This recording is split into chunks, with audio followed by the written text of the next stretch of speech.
Ba-da-ba-ba-da-boo, ba-ba-ba-da-boo, ba-ba-ba-da-ba-boo, ba-ba-ba-ba-da-boo.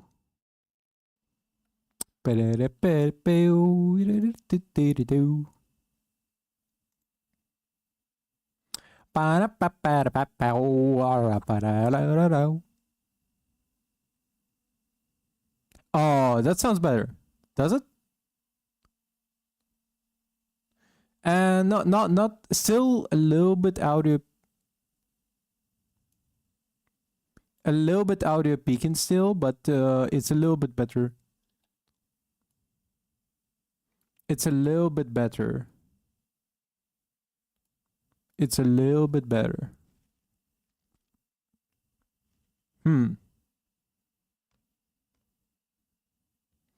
Okay. Pop, pop, pop, pop, pop, pop. Okay, okay, it's fine.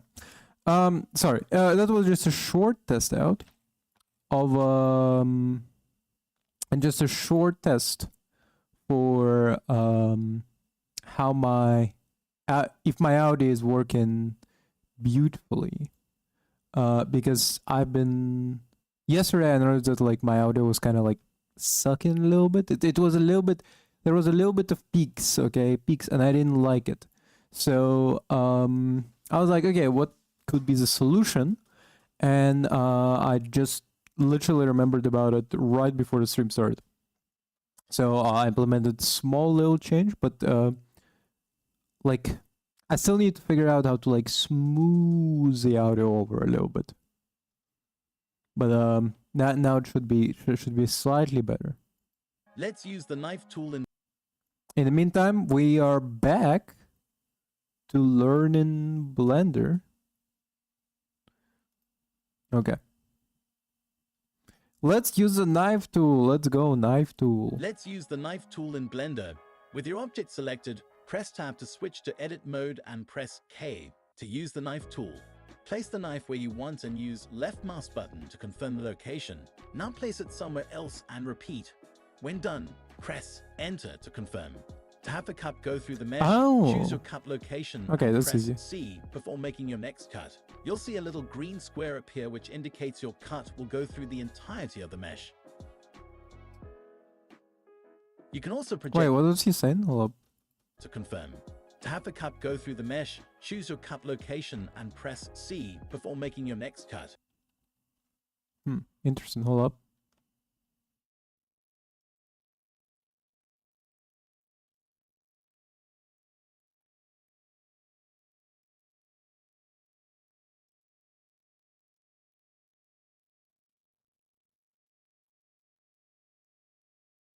Okay, so it almost did what I asked.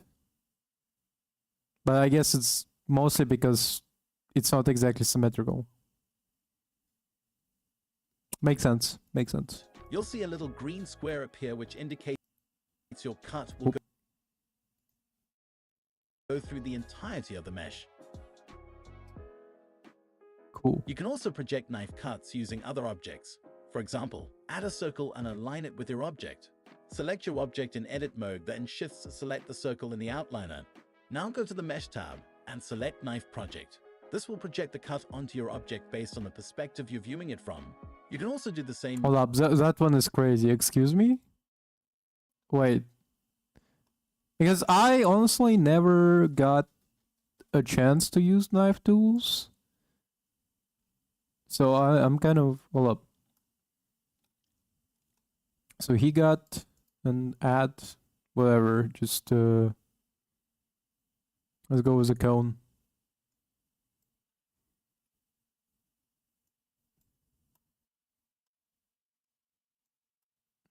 Hold up.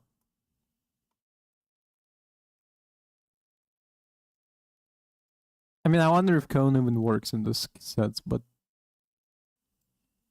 Using this app. You can also project knife cuts using other objects. For example, add a circle and align it with your object. Select your object in edit mode, then shift select the circle in the...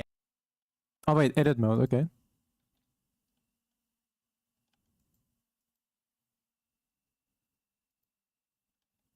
outliner. Now go to the Mesh tab and select Knife Project. Oh.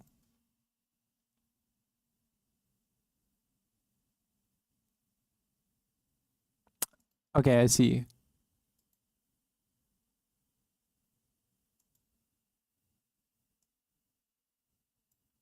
I don't think that's all up.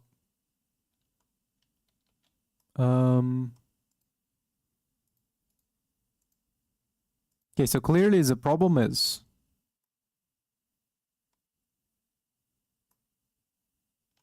I assume at least it says topology problem, right? So what if, let's say perchance,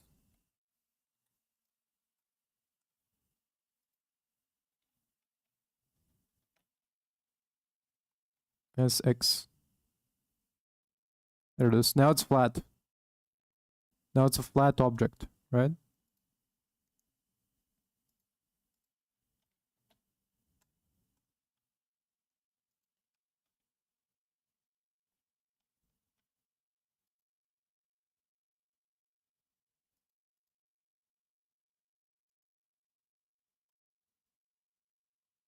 There it is. Let's go, baby. Cool. Ah.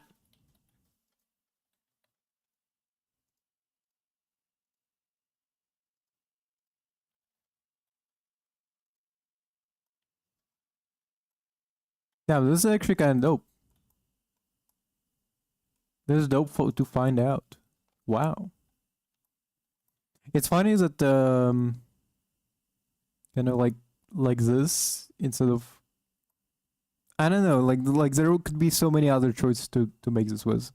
This will project the cut. I mean, at least if I was a human, I mean, like, because it's a knife tool, like I get that they're projecting as a topology, but like, if I was a human, right? Onto your object based on the perspective. Wrong thing. If I was a human, it would be just. Well, I am a human. I'm a human male.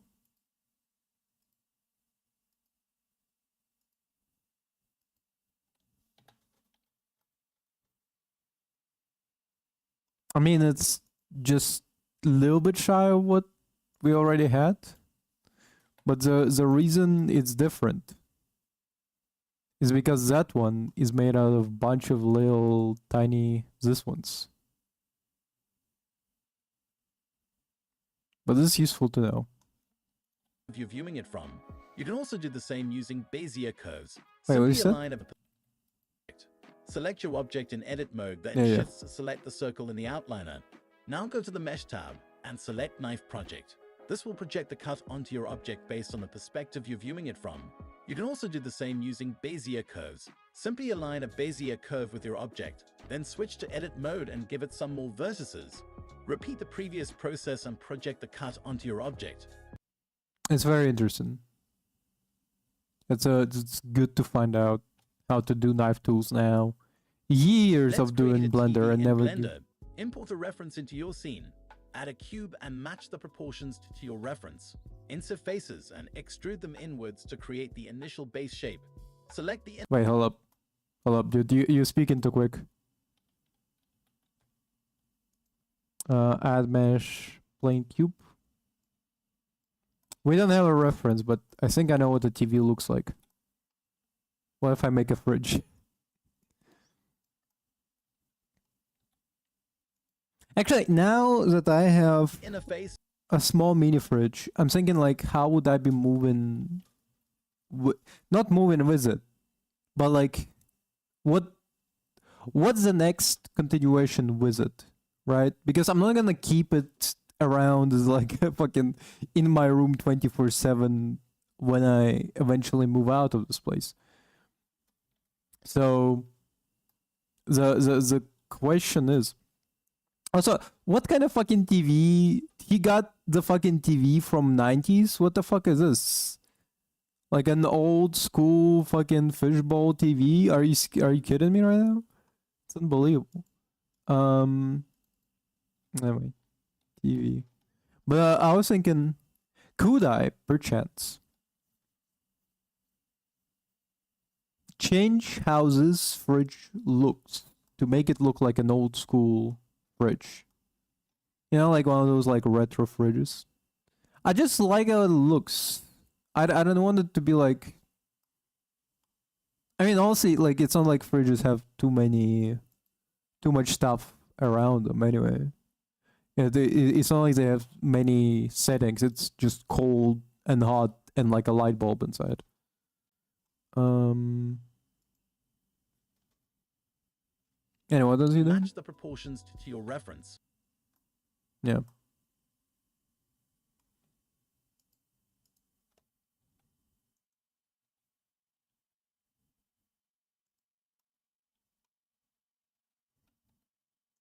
Nope. Um.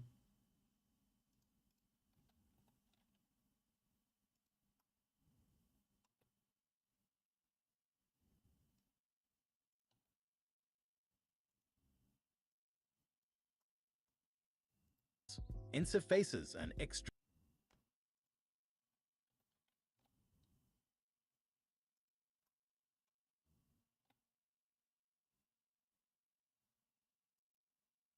them inwards to create the initial.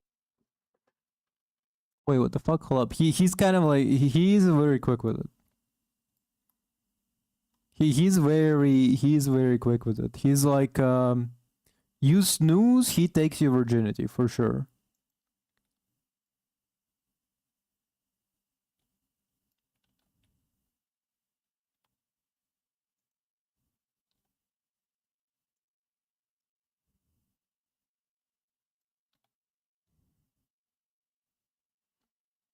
No, that ain't right. That ain't right. Hold up.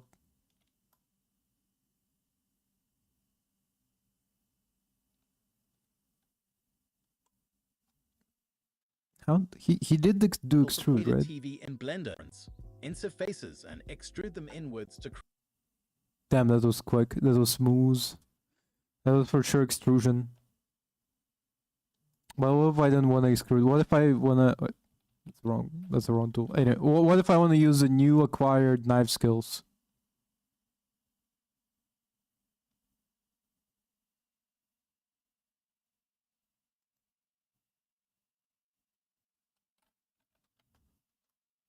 Fuck.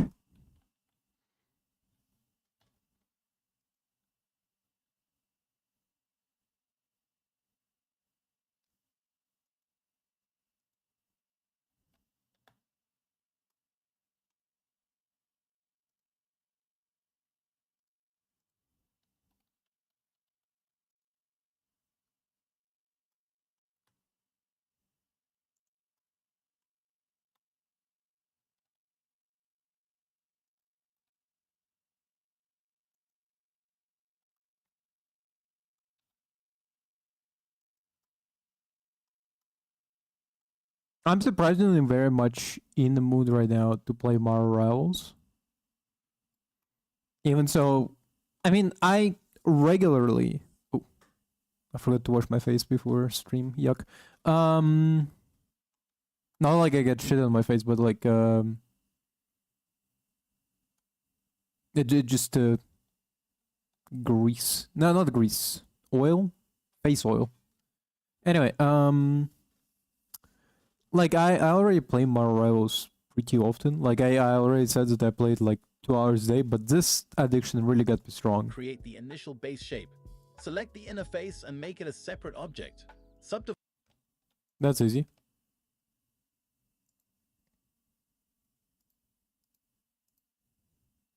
Divide it and in the properties. Yeah. Change the value to 15. Apply the. Oh.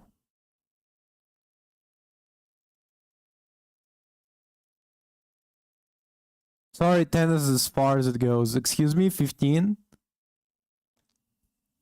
It only goes up to 10, dog.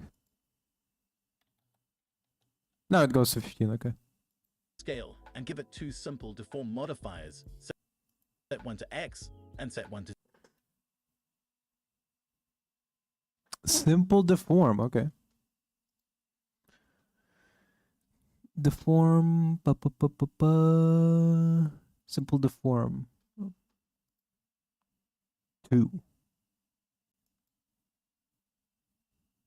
To Z and set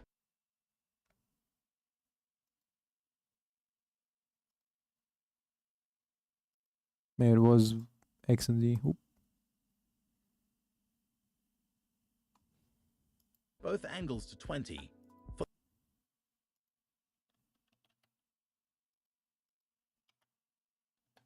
My TV is facing the wrong way, so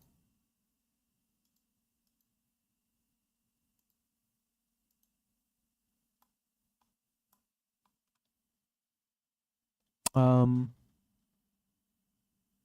wait, it's because it's twist, right? Oop. Is he already? No. Thank God. Set 1 to X. Both bend. Really? Okay. Now I see it.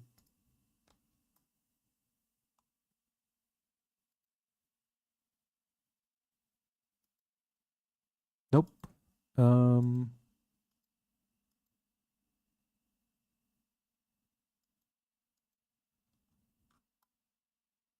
What? Hold up. What if I minus 20, right?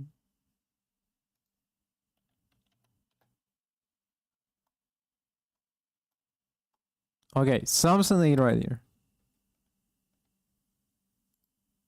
Oh, we almost got it.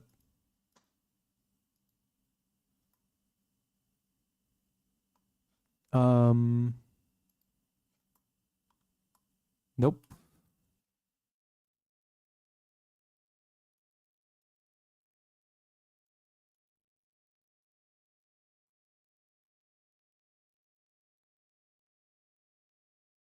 What am I doing wrong? Hold up. Following it to the letter. Simple deform, right? Just bend. Put back in 20. Oh yeah, right.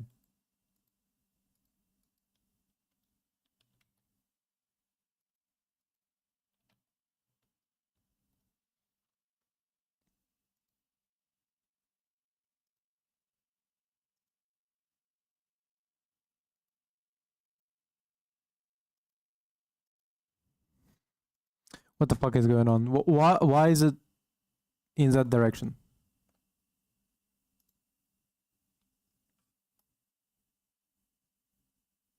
Bend along the z-axis. Wait, does it? Is it because the center is off? Because it's not exactly in the center? Don't tell me it's because it's not exactly in the center.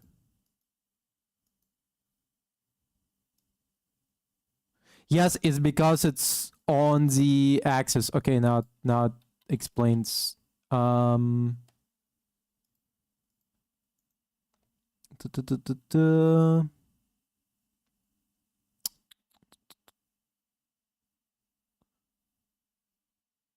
Selection to grid? Nope. To cursor, I guess? Yep.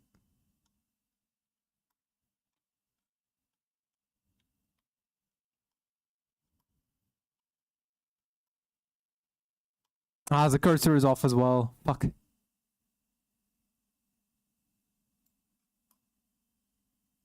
Yeah, this is presumably would be the center.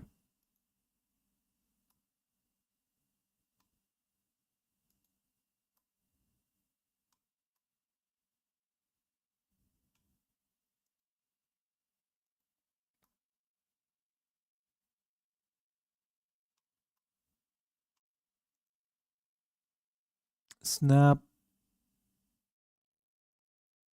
cursor to the world origin and snap this to the center, to the cursor, I mean. Yeah. Yeah, now it looks semi alright. And set 1 to Z and set both angles to 20. For the buttons, you can add a cylinder. Still doesn't look anything like what he showed me. One X, another Z, right?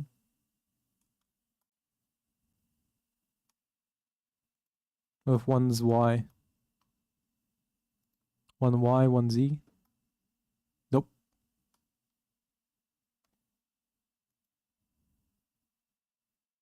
Taper? I don't know what the fuck taper does, I guess.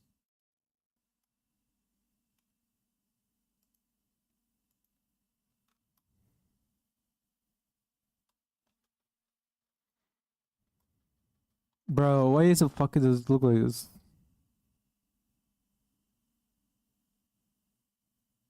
Yeah, this is the closest we ever gotten. And it's two Z's.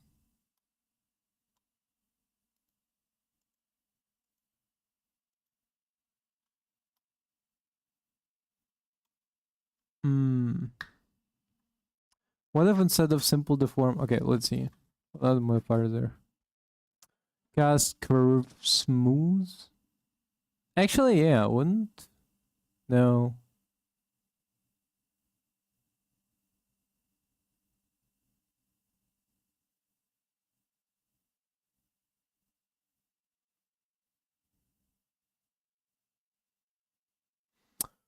Warp cast. Fuck.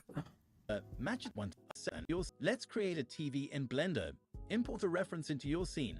Add a cube and match the base properties. Change the value to 15. Apply the scale and give it two simple deform modifiers. Set one to X and set one to... Apply the scale and give it subdivide it, and in the properties change the value to 15. Apply the scale. Oh wait, I absolutely didn't do apply the scale, right?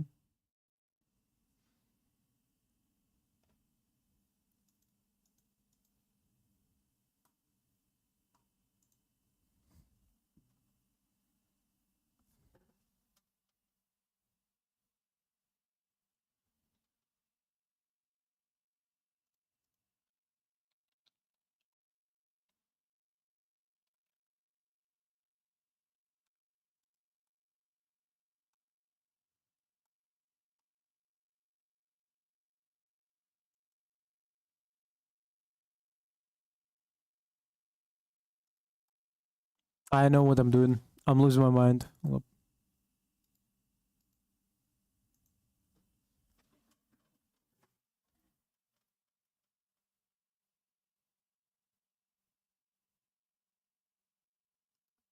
And give it to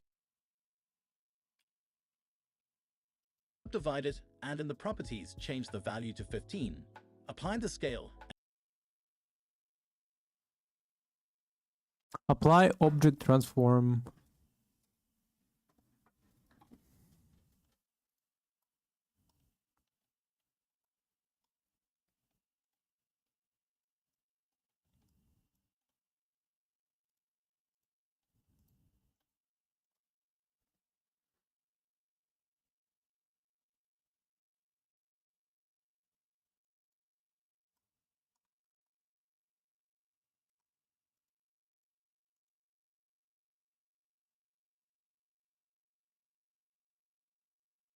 Hold up. Okay. Can white boy Google what apply to scale means?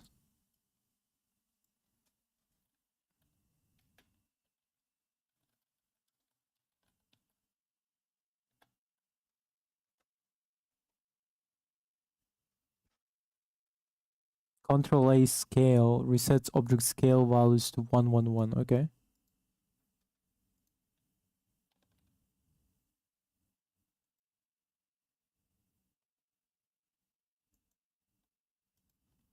I don't know how that would change anything, but let's check it out. Maybe that does change stuff. To deform simple deforms, right? Okay.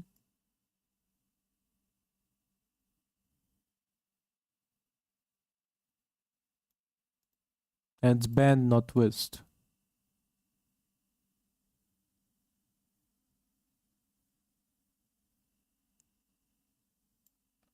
Yeah, it does have to be minus 20. Minus 20. Minus 20. Nope, I guess that's one too strong or something.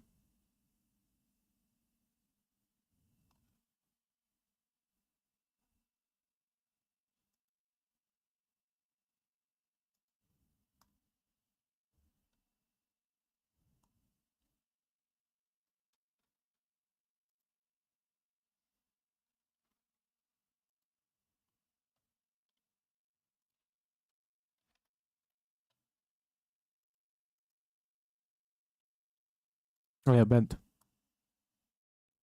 But I don't know. I don't know. Why is it like this? Why you like this? Wait. That's nearly perfect. At least it's a little, but it's a little bit And fat. give it two simple deform modifiers. Set one to X and set one to Z, and set both angles to 20. For the buttons, you can add a Snap.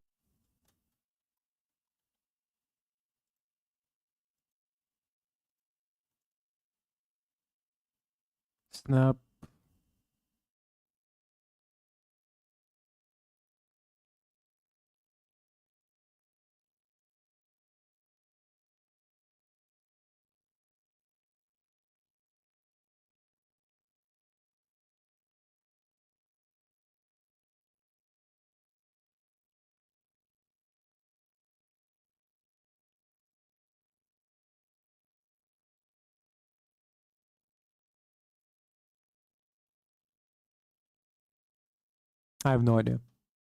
I have no idea what I'm doing wrong. cylinder and set one to Z, and set both angles to 20. For the buttons, you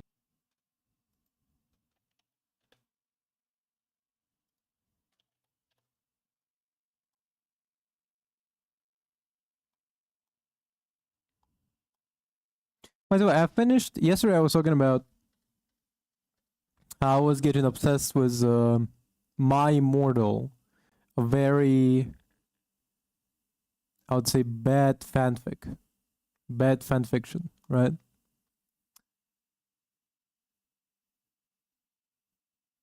And today I finally finished listening to it,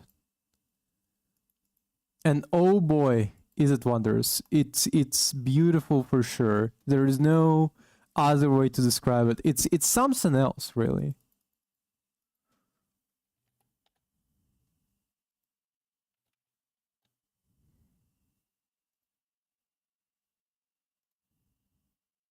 Whoop.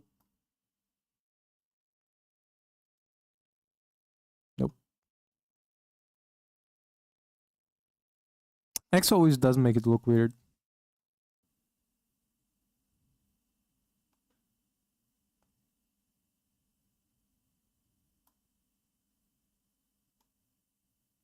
Okay, what a follow up.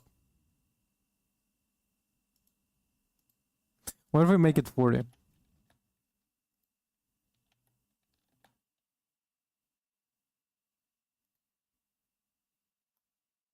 Nope, too strong.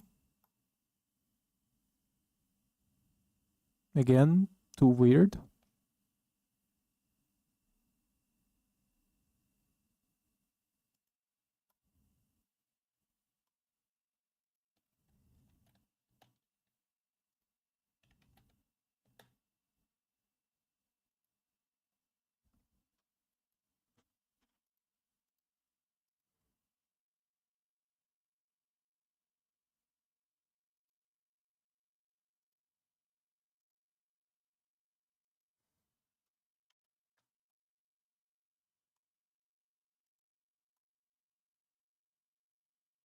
This is nearly what we're looking for.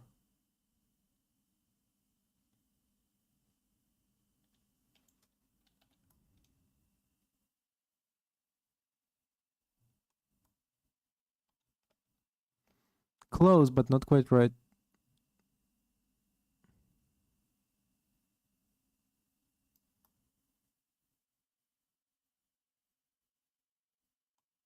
I genuinely don't know what the fuck's happening.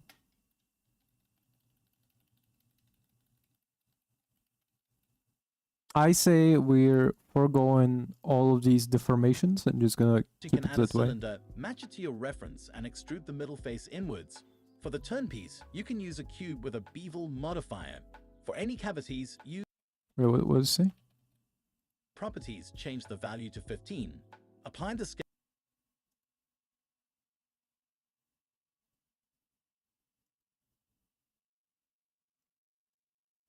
So he added circle, right?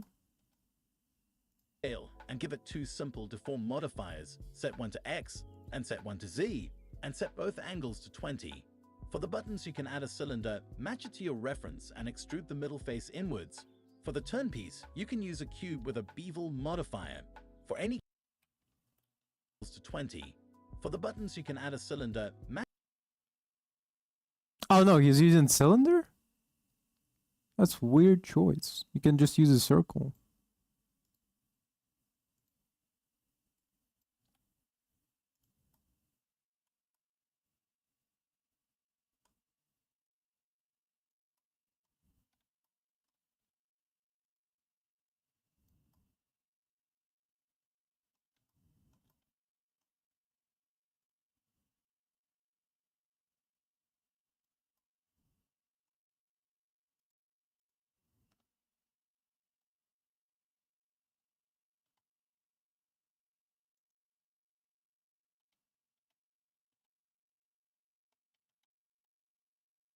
Wait, what the fuck? What? Oh, it's because okay. Now it explains it.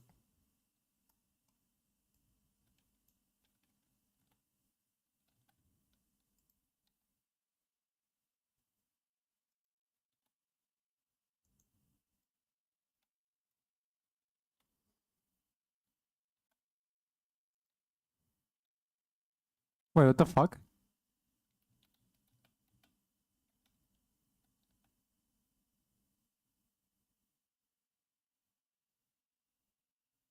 Oh, it has this stupid modifier. Okay, now it explains it. I was like, why the fuck does it move so weird? Okay.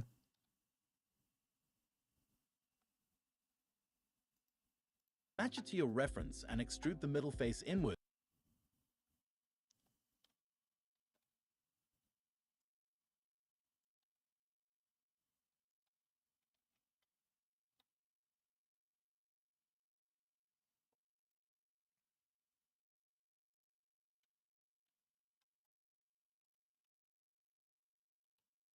What was the one to select? Nope. Nope.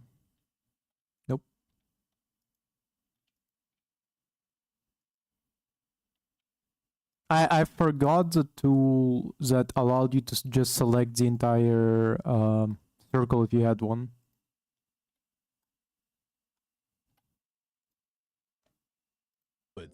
For the turn piece, you can use a cube with a Yes, you could use a cube, or you could just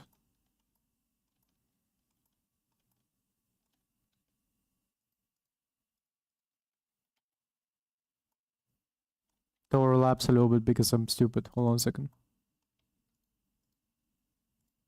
Oh no, right. Now I remember. Now I remember. Hold up. In faces, you select one face here, right? Another face here, and then bridge faces. Boom. Boom, bam, pow. bevel modifier. For any cavities, use a Boolean modifier. To create the side piece,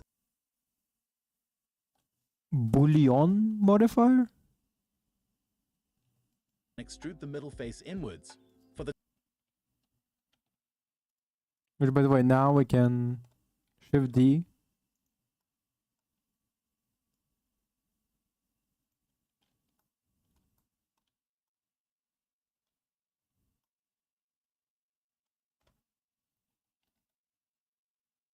Now we have two. the turn piece, you can use a cube with a bevel modifier. For any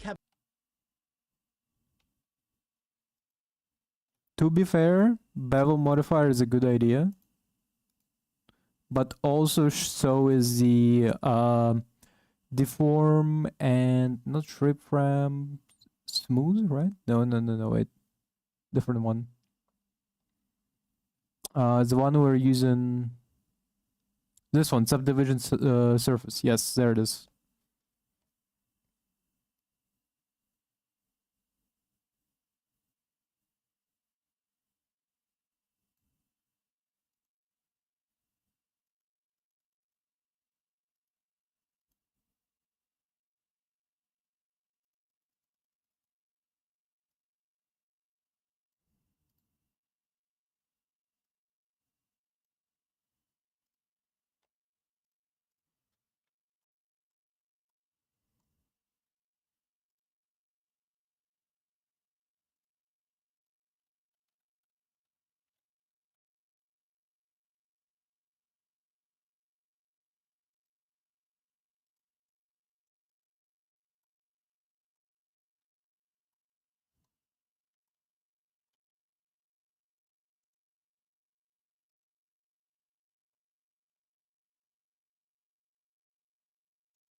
Wait, hold up.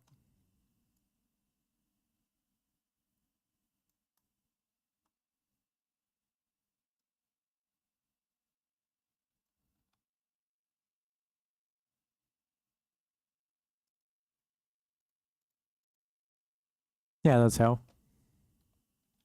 And then shift. Mirror, nope, no, no, duplicate link, nope.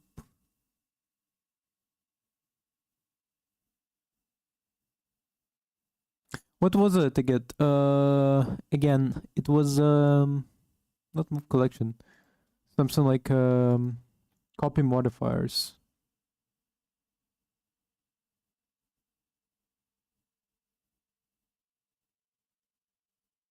Oh wait, we're in no object mode. Yeah, yeah.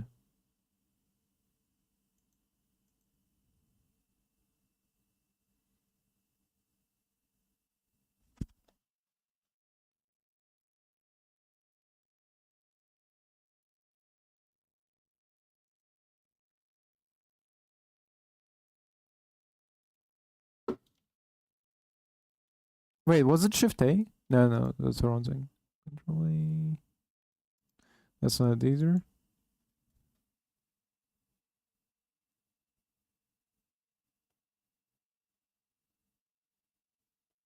No, I forgot. I forgot. Hold on a second. Can I just forget? Actually, no, I'm not gonna bring it up now. Duplicate modifiers.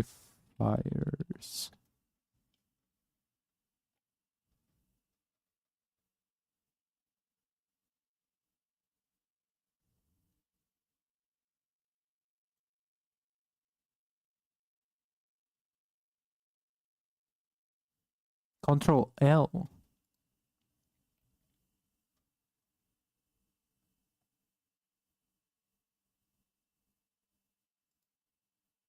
There it is. And we do need to repeat the steps of I and then as small as physically possible. And as the shade moves, boom. Now just apply.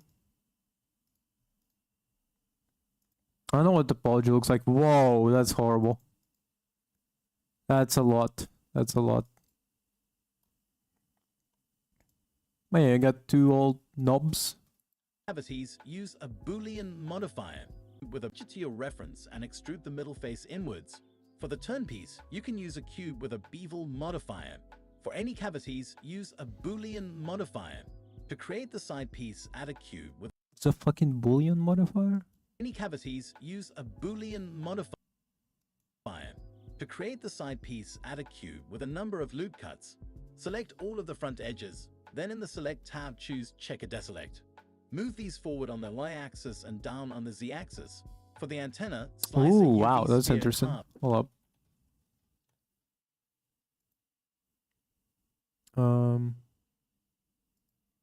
He just added the cube, right?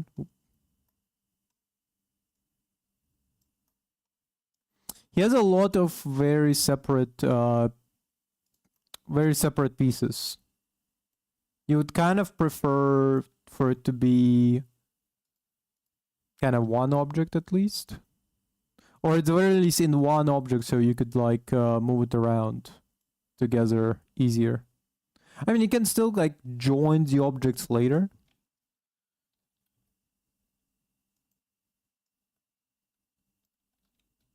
Control R. That's a sync too many.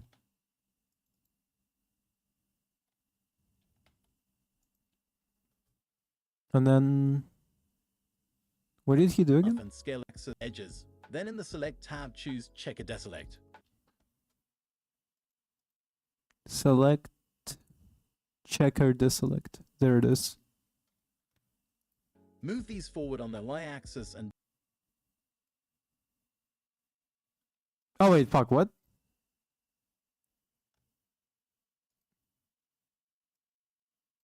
That's because I selected the wrong thing.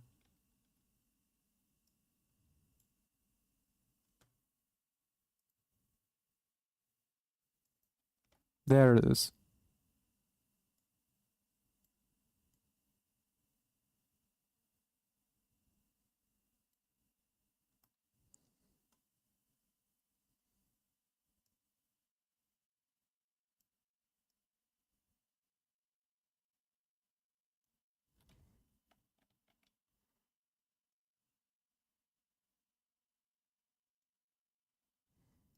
Down on the z-axis. For the antenna, slice a UV sphere in half and scale it Fucking antenna. Nope. Yeah, why not?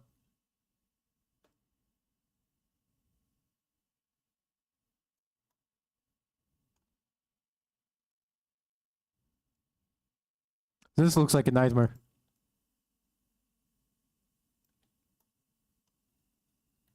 Well, when you press in all of this to, when you press to make it all invisible, this looks like fucking nightmare. Holy shit. That looks terrifying.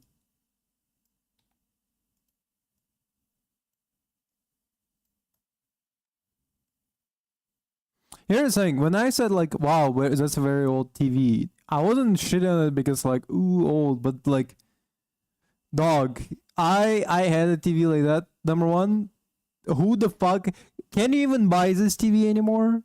I think I saw a TV like that on like a sale on secondhand market as like an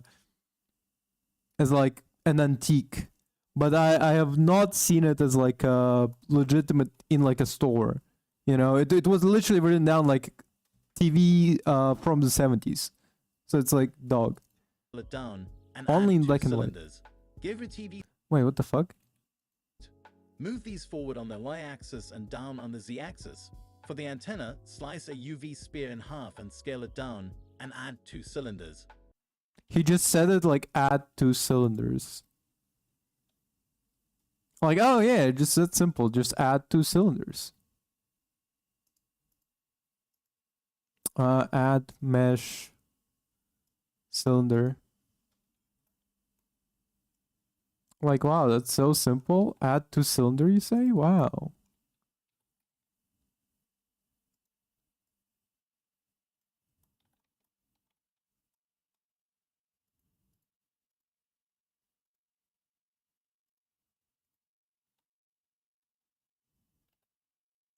No, wait.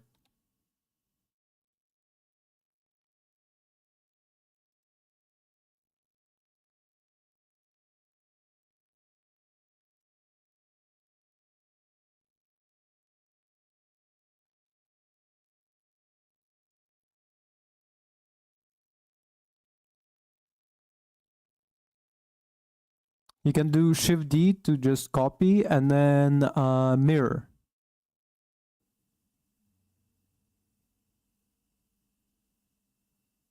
Hello, mirror? Oh no, you don't need to even. Okay, just add modifier, right? Generate and mirror. Mirror on the Y axis? Not X axis, only Y axis. Maybe I'm wrong. Not Y axis. Maybe it was X axis. Nope, maybe X axis is also wrong. Is that it? No. Oh, it's because it's not far enough from the. Mm-hmm.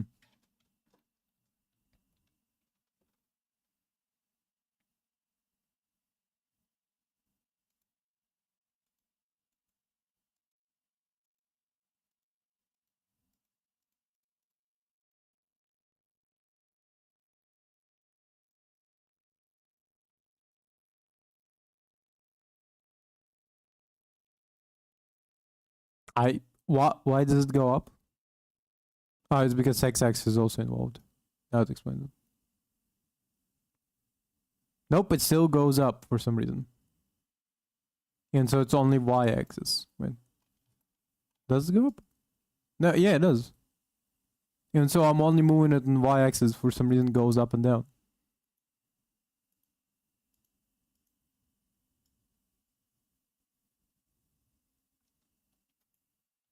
What magic? And then this terrifies me, honestly.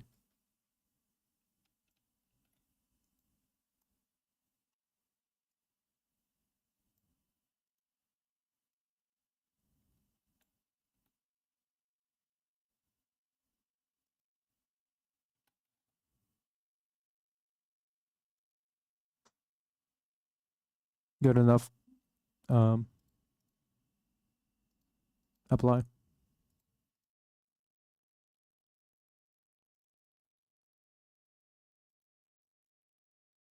As long as you just do this, you can kind of get a TV. Give your TV some materials and you're all set. I hope you've enjoyed and thanks for watching. And we did exactly as advertised. Some of it didn't work for some reason. Some of it didn't work for known reasons, some for unknown reasons. So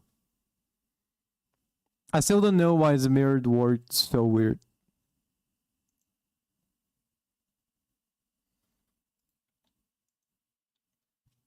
No, there it is, mirror. Why was it not shown before?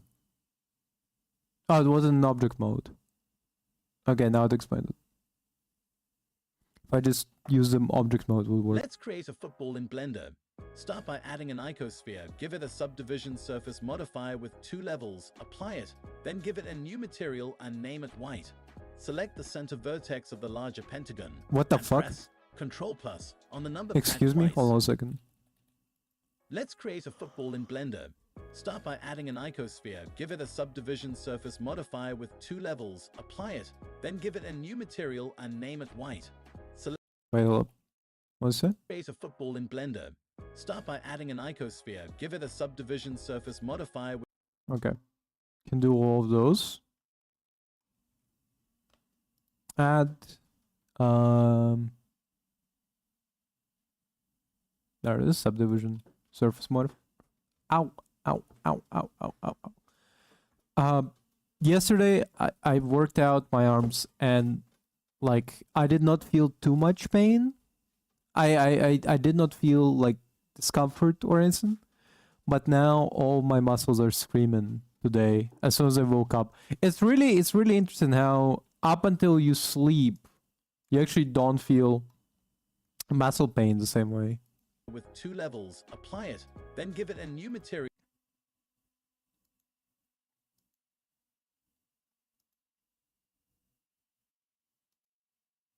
I read.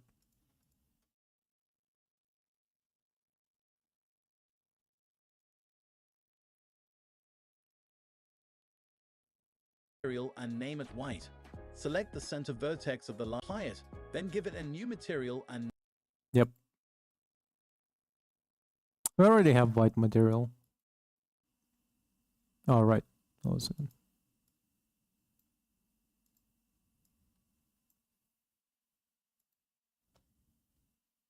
name it white. Select the center vertex of the larger pentagon and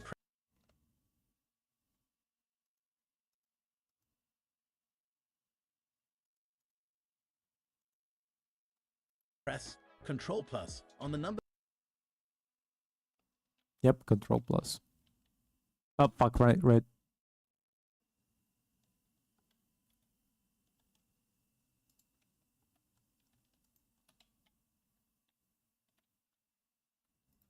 pad twice. Press Shift-G and select Shift-G. Yo, wow, okay. face regions. Now press Ctrl-I to invert the selection. Give these faces a new material. Name it black. What the fuck? I didn't know about this at all. What the fuck? Wow. And give it Add material, new.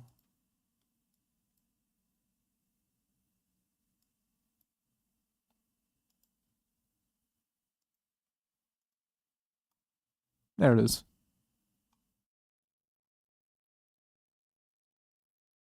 Oh, did I get rid of the light source? Oh, add all right. Add light, sun.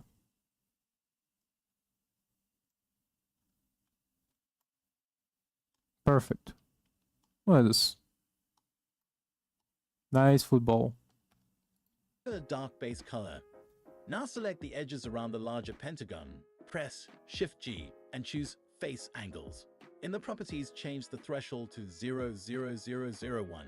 Slightly bevel the edge and give it one cut in the center.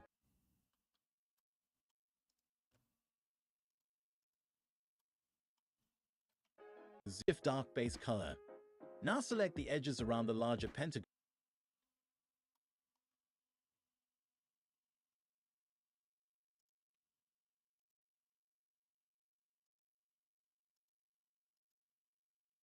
I'm using, by the way, Control click to skip a couple of steps in terms of selecting. Press Shift-G and choose Face Angle. Shift G. Oh. Shift G. Face angles.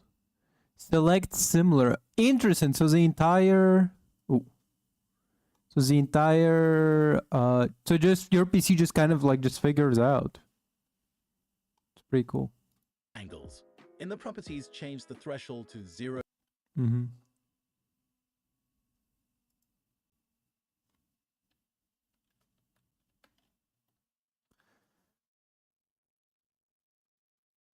Zero, zero, zero, 113. 1. Like 5 at least.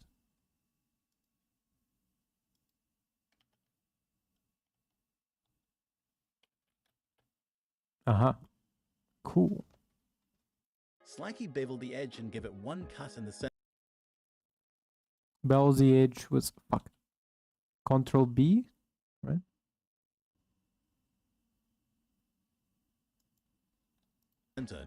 With these faces selected, press Ctrl and Well, what does he mean? Give it the cut in center. in the properties, change the threshold to 00001. Slightly bevel the edge and give it one cut in the center. With these faces selected, press Ctrl and minus on the number pad to select the inner edge and scale it down slightly. Ah.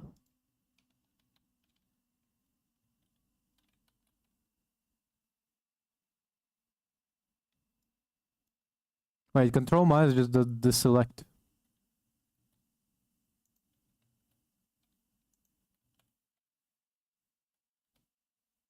Control B, right, to bevel.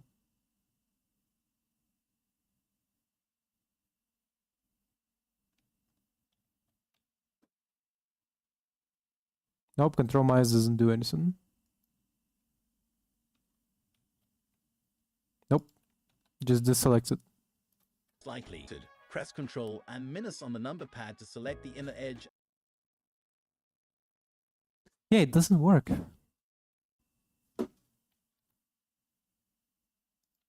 I mean, I think I could replicate it with extrude and S.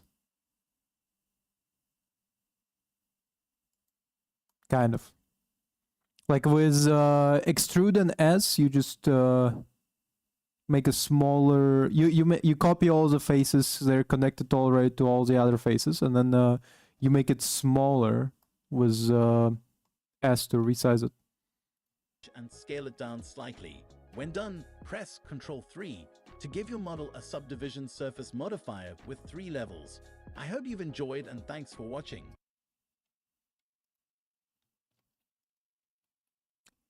Is this guy, the question is this guy like descriptions AI or something? Because he's like he sometimes skips it to the point of like some of it could be excused as like oh, like he skips it because like, oh, it's something you would supposed to know. But like sometimes he skips it to like an absurd degree where it's like, wait, you didn't like even describe the steps, you know? Generate subdivision surface, and then he said 3. Oh yeah. Does look perfect. Look at this. Nice and perfect football. I also kind of like this like this checkered pattern around the thing. But yeah, it looks the most like a football. Like, Let's create Doritos in Blender. Add in a plane and scale it accordingly. Create a vertical loop cut. hold up.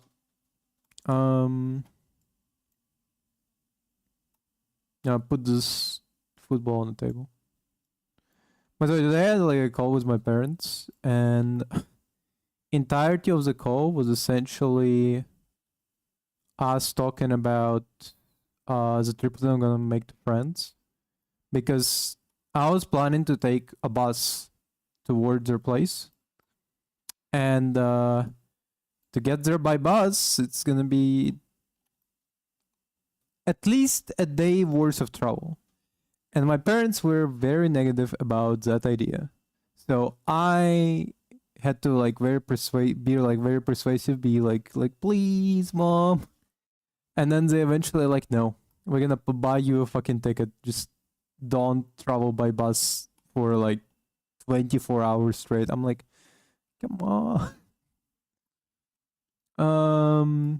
And it's nice of them to buy me a ticket, but also at the same time, it's like it's too much. It's like a 200 euro ticket. Like, come on. I could tag it out for, if instead of 200 euro, I spent 50 euro, I can tag it out. I can manage, you know? Bro, for 15 euro, for buying a fridge for 15 euro instead of a 50, I carried it on my fucking back across Munich, you know? You gonna see my, like, I was, for a free washing machine, I was willing to drag it through concrete until like a nice man came over to me and was like, yo, I'm gonna just give you a pallet loader of this shit. You kidding me? You know, drag it through a concrete? I'm like, yeah. A nice man to offer to help me. I was planning to just drag it all through concrete, you know.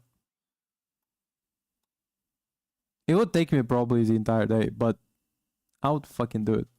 And in the properties, change the number of cuts to 45. Then do the Well,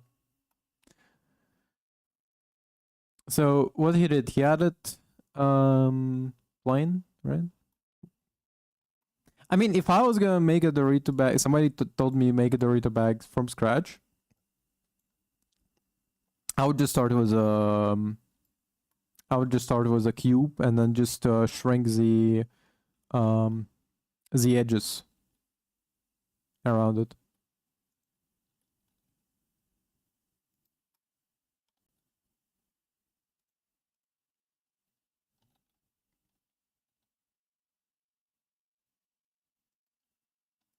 same for the horizontal. Wait, how many loop cuts does he do? Let's Hold up. create Doritos in Blender. Add in a plane and scale it accordingly. Create a vertical loop cut. And in the properties, change the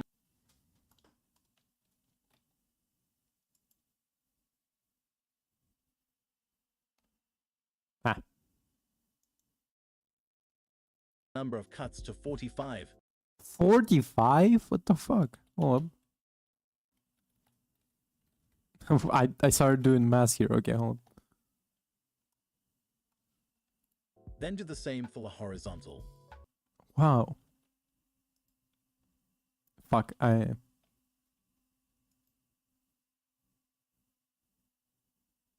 mean, to be fair, you can just type in 45. Oop.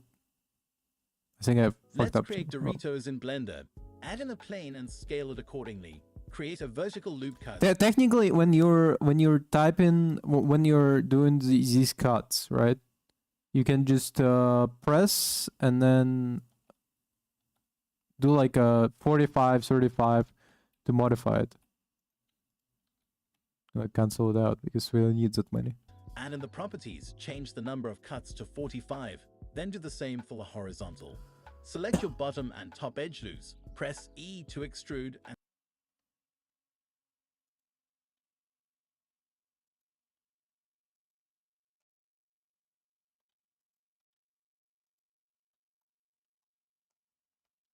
and scale them on the Z-axis.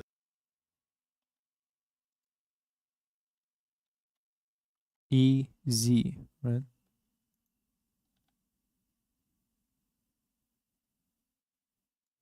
Okay. When done, applying the scale, give your model a solidify modifier and apply That makes sense. That would explain it. Yep. Generate, solidify.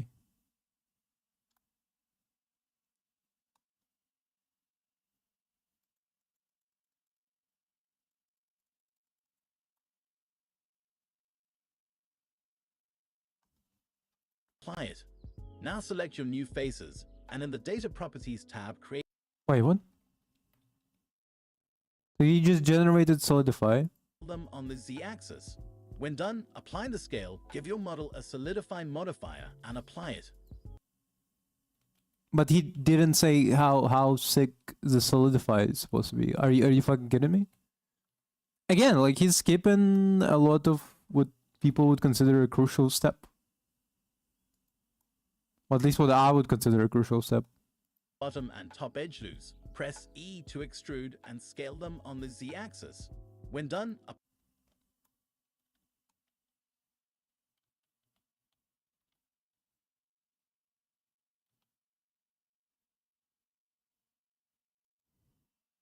applying the scale, give your model a solidify modifier and apply it. No, he didn't even change the thickness. Okay.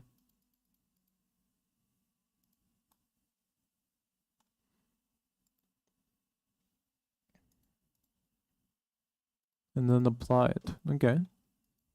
Now select your new faces, and in the data Now you come back, select the faces. Okay. Properties tab, create a new vertex group and Hold up. There it is. assign them to the faces. Now the Data Properties tab, create a new vertex group and assign them to the faces. Okay, fine. New group. Doritos, I guess.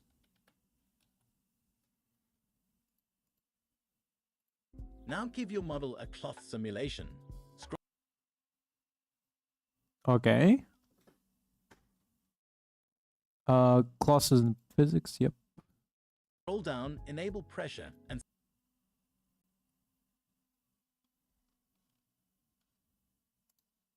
set it to 2. Too much.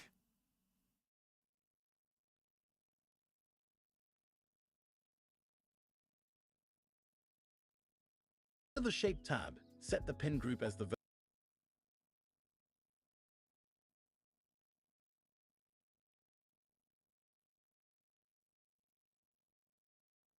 vertex group you assigned, and set the shrinking factor to -0.1.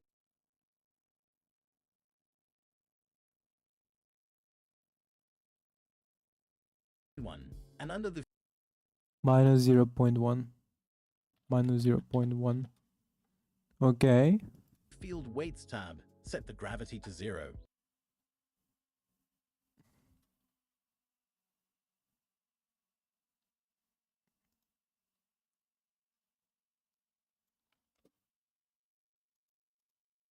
Ah! What happened? Press play and pause the timeline. Oh, okay.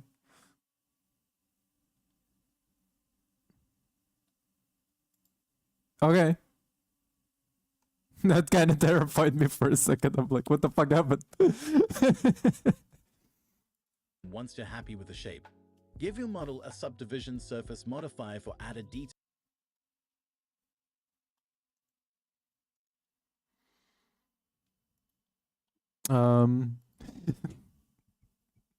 Add modifier subdivision surface. Yep, there it is.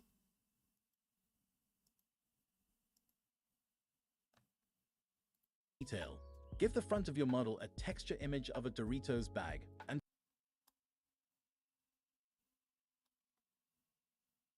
What happened there? Here's another Blender tip.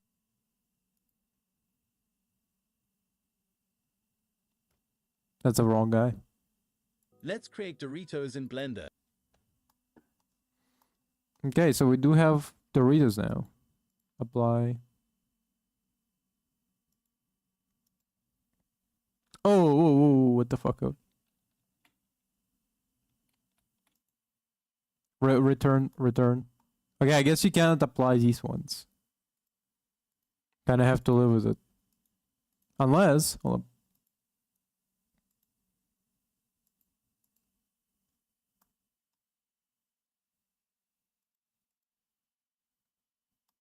Okay, so you can apply it. You just need to do it in order. So it didn't look so fucked.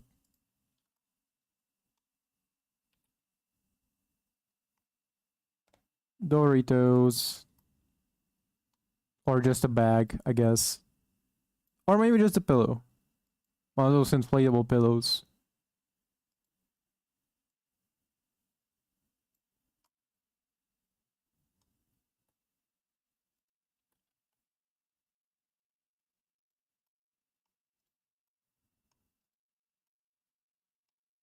What's the topology? I wonder. Oh god. Oh god, if I zoom in, it just doesn't stop. There's still pixels in there? Hold up. Oh god. Oh god, look at this. Oh my goodness. Oh wow. Oh wow, that's horrible. That's horrible. Hold up.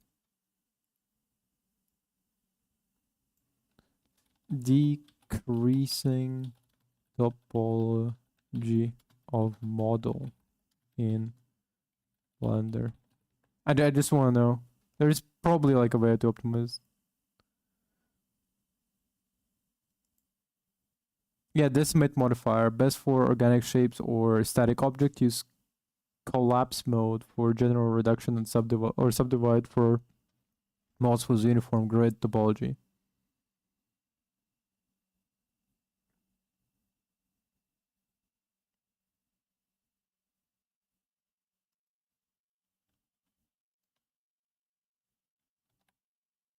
There it is. A for all, and then X, and limited dissolve. My PC is freezing. I assume because they're now trying to calculate all the ways you can decrease it. What the fuck is this? Oh wow. I mean, that's efficient, I guess. Okay, can I do it again? Limited dissolve? Nope.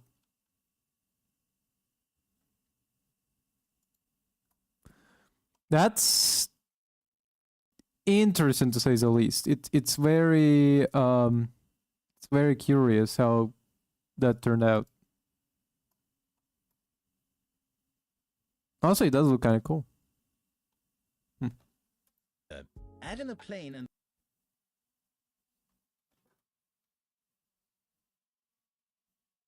let's create a water bottle in Blender. Start by adding in a reference. Add any mesh, Thanks. press M, and merge at center. What other, by the way? Soda can, apple, create pipe, model an antique key, create a fluid simulation, create a flag animation in Blender. Damn, it's a lot. Wow. Oh, 362 tutorials. Wow, that's a lot of them.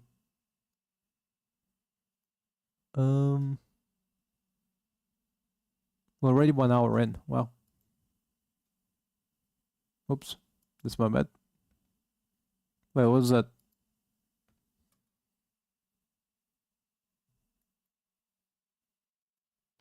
I do want to know.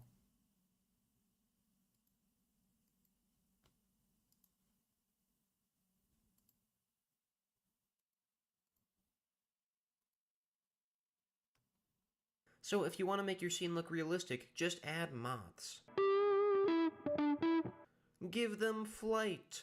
Now just copy and paste them all over the place till it fills up the scene. Now for a lazy way to add photorealism, just add in a picture of the scene. And there you go guys, with the image textures and the moths, it looks like we have our finished scene, and wow, that looks so good.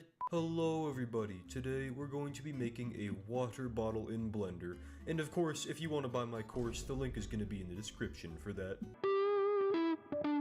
Just click add, mesh, and then cube for the first step, and of course don't forget to buy my course in the description guys. Now we'll tab into edit mode, go to edge select or course select, then just click one of the edges and then just bevel that edge just like that.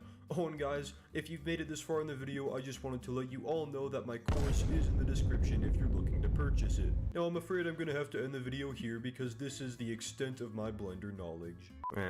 Hey guys, so I was making a rather complex model today, and well, you see, I started with just moving a couple of faces around,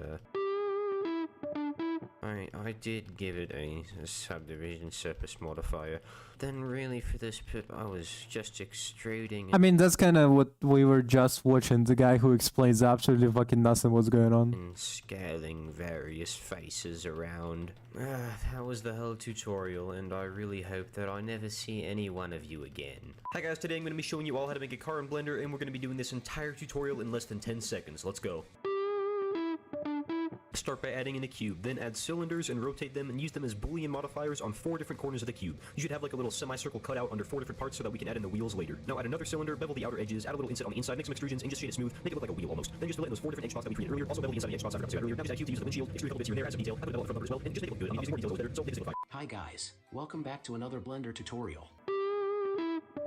AI Today we're Wister. going to be I making think honestly by now it's all like the guy we just were watching is all of them. What the fuck? He explains almost nothing. He he does it as quickly as possible, and then he's also a pretty sure AI. something stupid that you will never use. Add a cylinder, give it a subdivision surface modifier, and set the quality to level 9 so that your application crashes. L. Ah, the old school. I kind of miss those tutorials actually. Not to be fair, I don't remember them in search bar. I remember them as like in notes app. They have like a notes app open and they're like, "Hey guys, today I'm gonna show you how to download movies for free." It's like, thank you.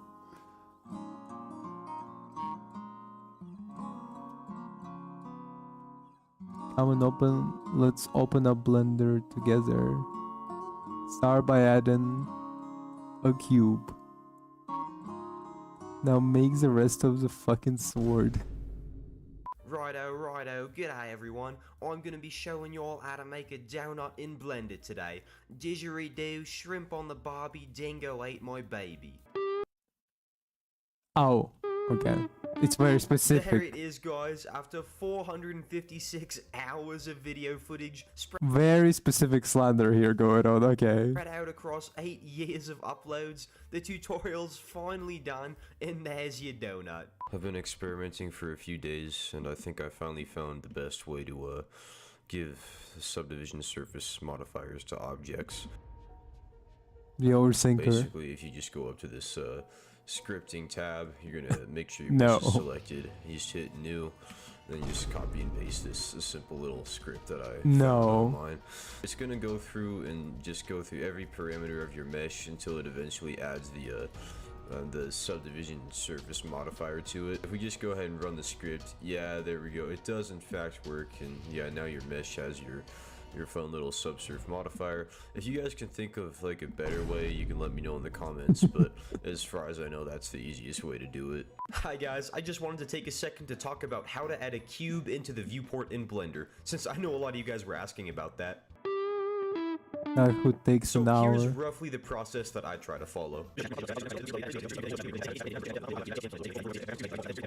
And with all that being said, guys, I think you should all understand just how Halfway through, I was like, how the fuck would you make a cube out of that? to add a cube into the viewport. So here's something cool that I guarantee you have never heard of before. Guy who's actually Go up. into edit mode and delete every part of a mesh except for one vertice, just like that. Now extrude some random pattern. I don't know. Assume this is coherent, like you're making something super cool. Then grab the whole thing, press Control, Shift, and B, and give it a beautiful vertice bevel just like that. Now, if we go back into object mode, we can click modifiers here, hit skin modifier, press tab to go back into edit mode, A to select everything, Control A to resize the skin down to something more reasonable like that. Apply the modifier, press Control 2. Interesting, because I've seen the exact opposite, but with well, like done this result, but with blend, with not blender, bevel. It's For a interesting. subsurf modifier, apply that and shade it smooth, and you've got a custom curve. It can be whatever shape you want.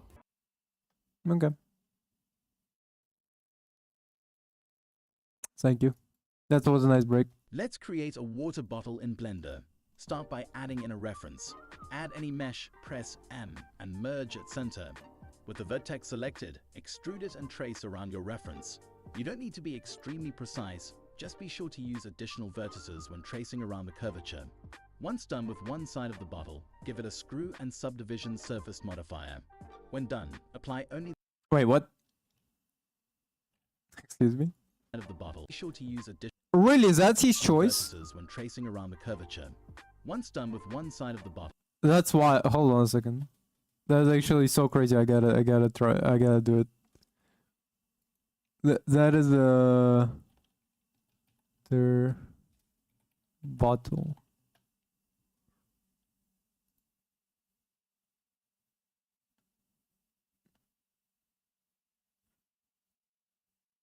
I was like, that's gotta be one of the dumbest tutorials I've seen. Like, excuse me, you're not just gonna make it from yeah, you're not just gonna make it from the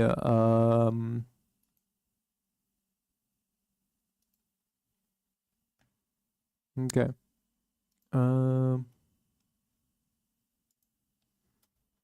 Add image reference. Can you see this? No. I got where did I save it, by the way? Desktop, I assume?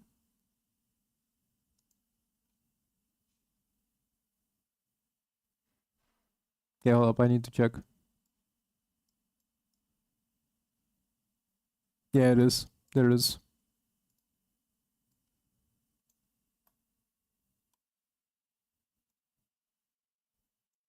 Why does it come out like if it's a reference? Why is it like this?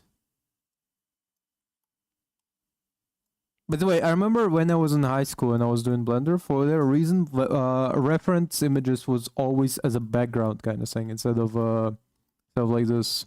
They would just be permanently there whenever you essentially did this.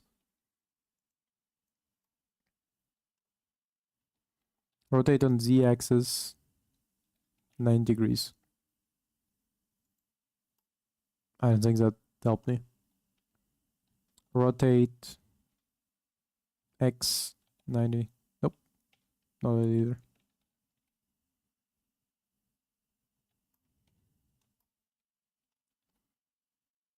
Like, why is it situated like this? Hold on a second. Okay, now it's straight.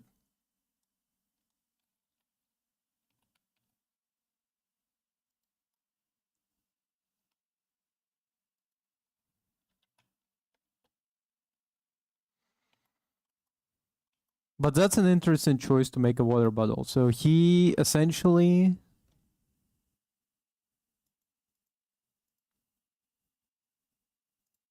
plain works, I guess.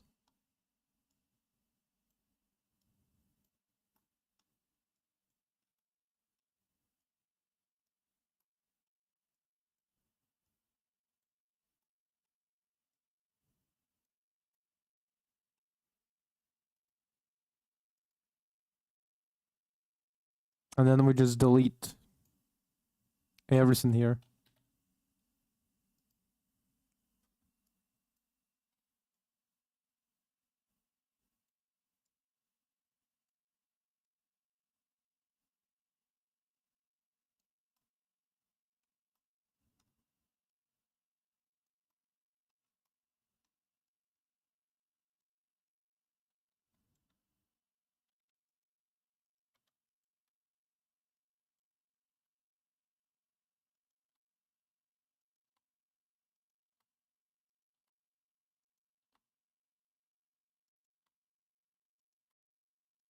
So if you want to make your scene look realistic, just add moths. The Give fuck? them flight. Now just He just popped out of nowhere. It jump scared me.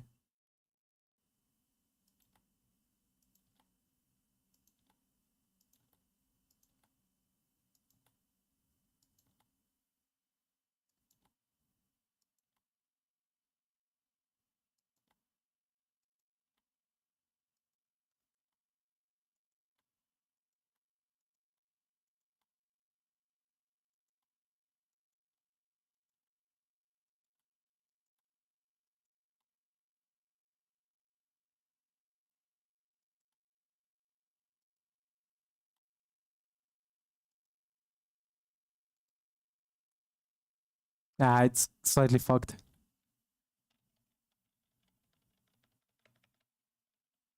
We can kind of just stretch it out a little bit.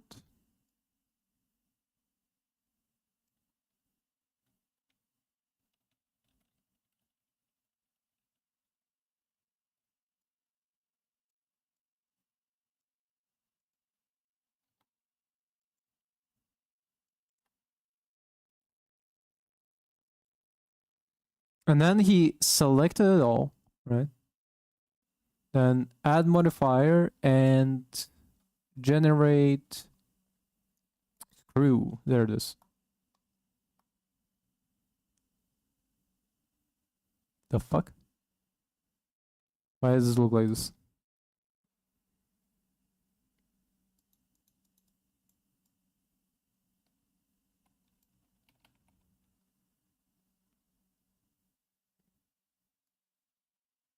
Nope.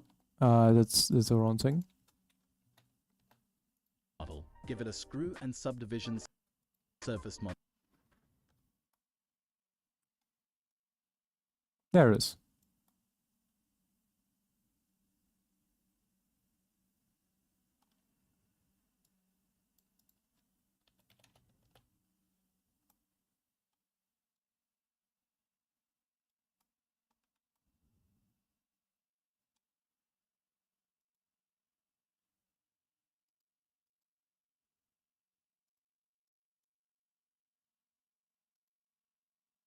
And then he said subdivision modifier.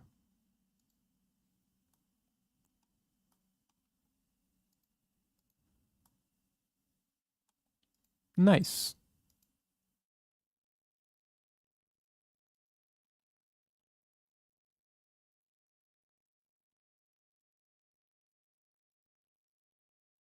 Oh.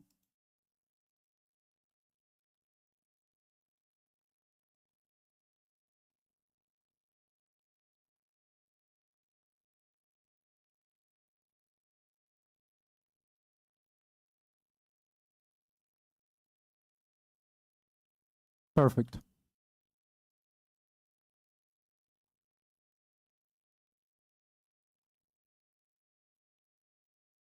Again, horrible topology as soon as you apply it. Oh yeah, there's our water bottle.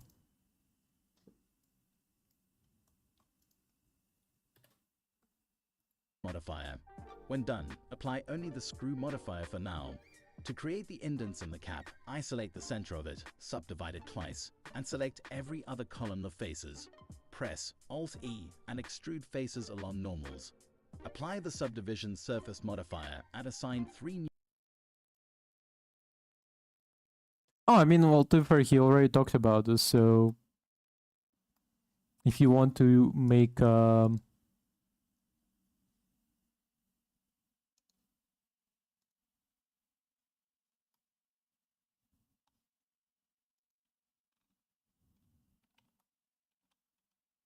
hold up.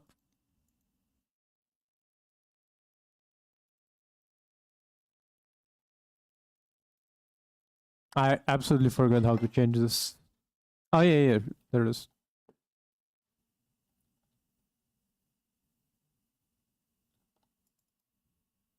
Maybe I forgot again. No, there it is. Yep.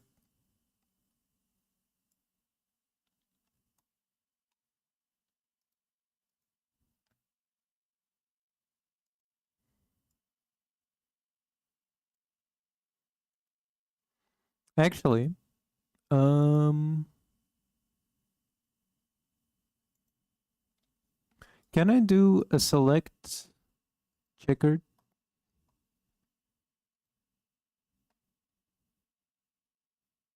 Not exactly what I wanted. Yeah, I should have kept the subdivide modifiers. Oh, wait. There it is. A little bit cumbersome, but you can kind of do it.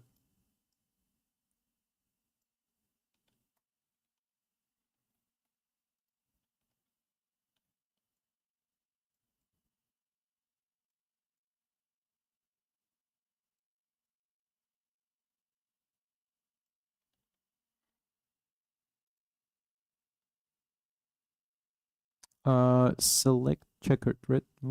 Checkered select.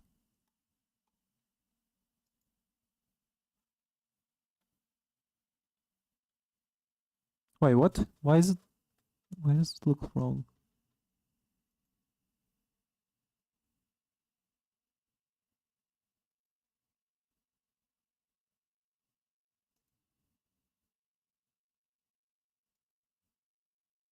That's not right. That can't be right.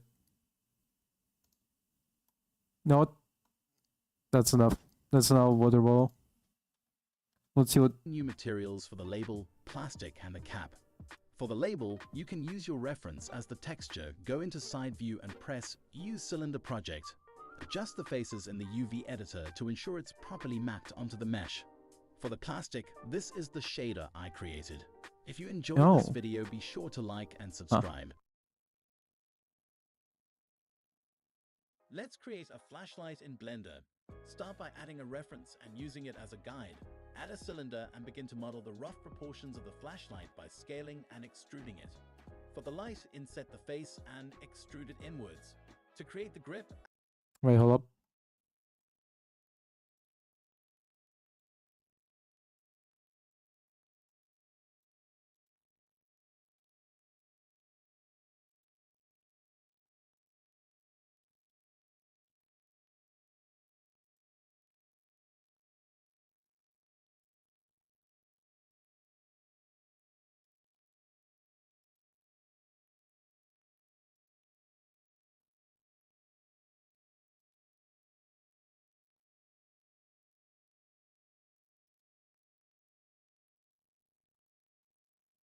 add a loop cut and in the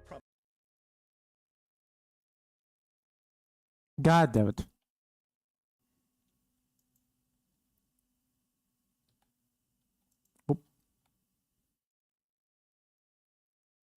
Let's create a flashlight in Blender. Start Wait, by what? adding a reference and using it as a guide.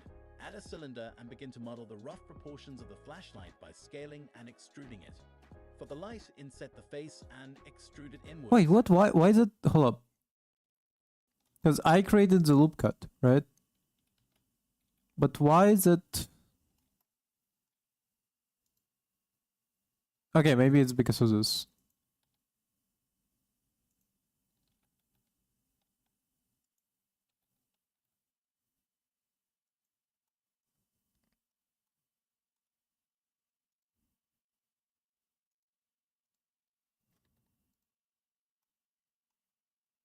Wait.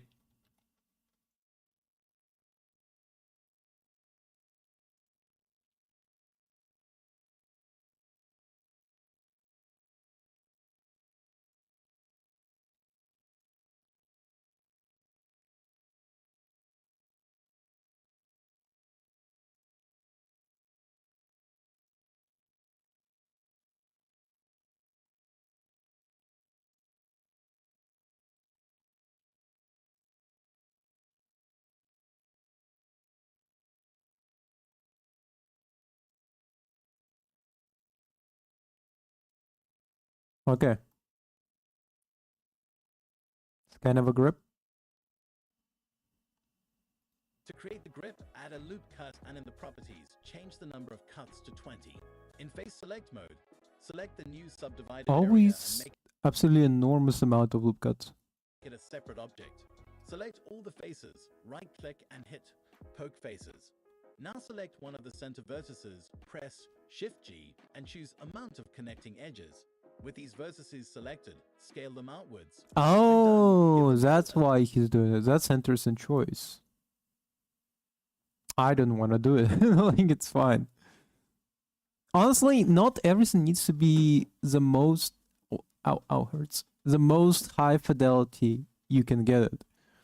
Like in this case, instead of having a bunch of like a protruding like bumps in it, like nobody gonna see this shit. Just at least nobody's gonna notice. So the easier part is that when you're making a mask, when you're making a texture, just make it like make the texture look like it has like bumps in it. That's all. Done. Boom. A subdivision surface modifier. Repeat this process for the two upper rings on a smaller scale. When done, also give your base model a subdivision surface modifier for added detail. For the light, give the front of your model an emission material. Give the rest of your model some materials and you're all set. I hope you've enjoyed and thanks for watching. I was very much hoping he would add like I was very much hoping he was gonna... Oh, it's surface deform, not the subdivision modifier. There it is, subdivision modifier. It just looked so similar.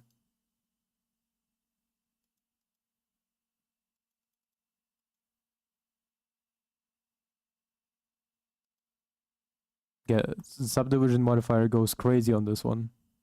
Look at this dildo. Oh shit.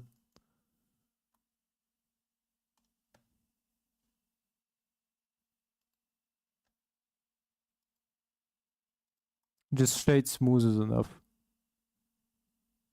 I was very much hoping he was gonna explain how to do light. Let's create a soda can in Blender. Start by adding a reference into your modifier to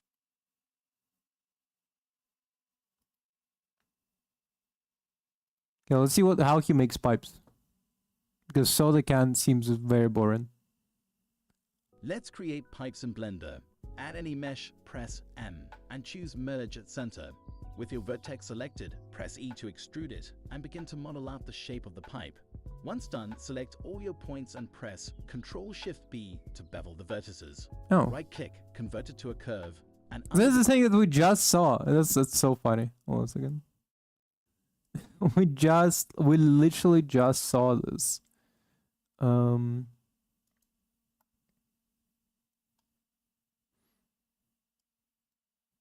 Mesh plane.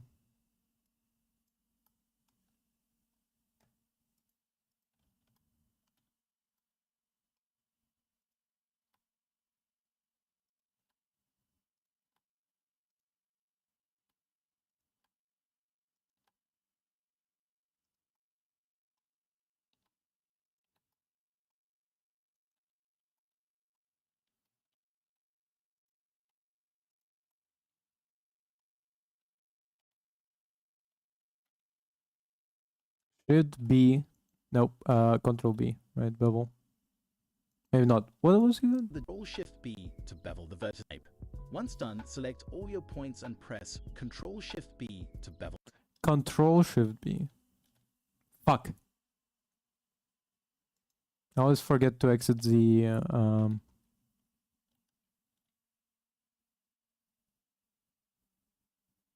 Yeah, it doesn't bevel nicely, actually. Hold up.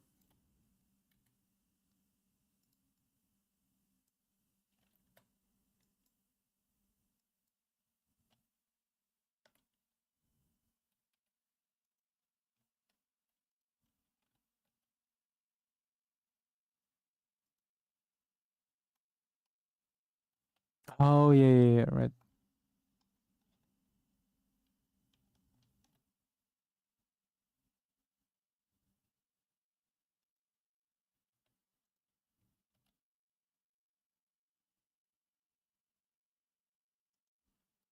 The vertex type. Once done, select all your points and press Ctrl-Shift-B to bevel the vertices.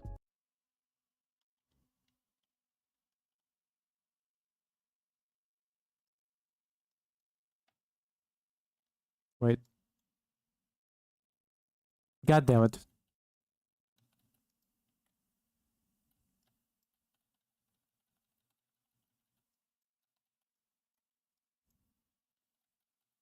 God damn it. I unlinked all of them because I pressed control V.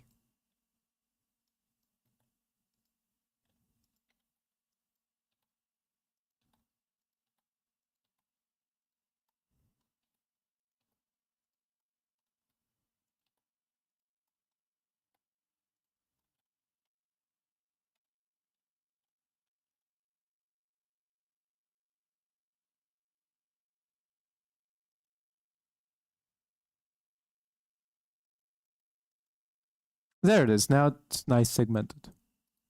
Right-click, convert it to a curve, and under the Geometry tab, give it some depth and increase the resolution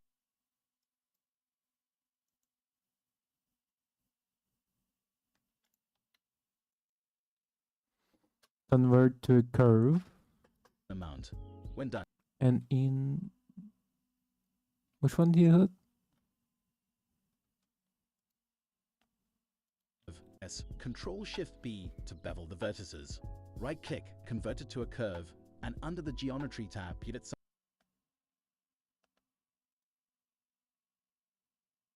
some depth and increase the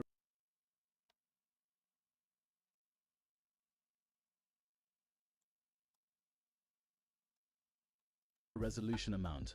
When done, convert it back to a mesh and give it some loop. Select the faces, press Alt-E and extrude along faces. Once done, set up a pipe material using the Node Wrangler add-on. Select all of your faces and press U, Hue Projection. In the UV editor, select all the faces, and using the UV to Squares add-on, select to Grid by Shape, and scale the faces to the texture. I'll leave a link to the add-on in the description. Go back to the shader editor, and using the mapping node, adjust the X value to correct the proportions of the texture. I hope you've enjoyed, and thanks for watching. Let's create an apple in Blender. Start by adding a UV sphere and selecting the top and bottom vertex. Using proportional editing, Hold up. My eyes are tired.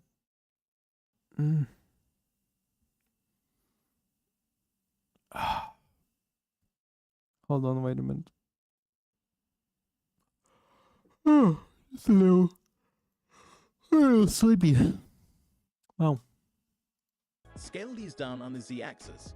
Do the same with the surrounding rims until you have a cavity on both the top and bottom. When done, select a few random vertices on the apple and slightly adjust them using proportional editing so that the apple doesn't appear to be so uniform. To create the stalk, add a cylinder, scale it down and place it at the top of the center.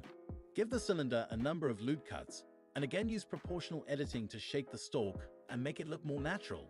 When you're happy with the modeling, give your apple a new material and using the Node Wrangler add-on. That's a very simple. That's a relatively very simple tutorial. Just circle me. I mean, like, I can't even think of anything like I would change. Select the principled BSDF, press Ctrl-Shift-T, and select all your textures to automatically set them up. I'll leave a link to the one I used in the description. Slightly increase the metallic value and use a color ramp to control the roughness. I hope you've enjoyed and thanks for watching.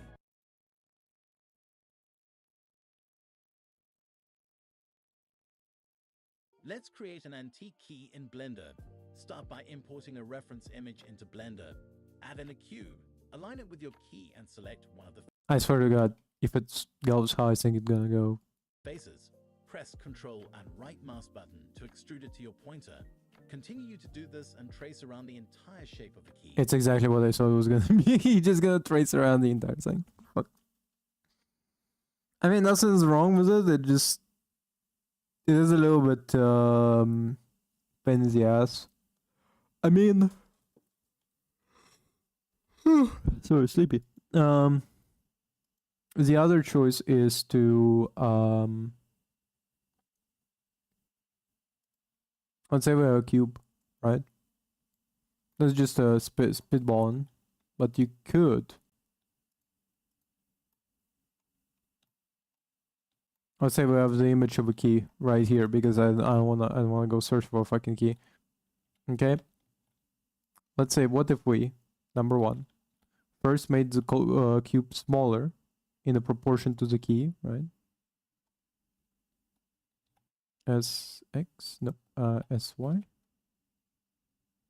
Okay. Let's say this is roughly in this box. A key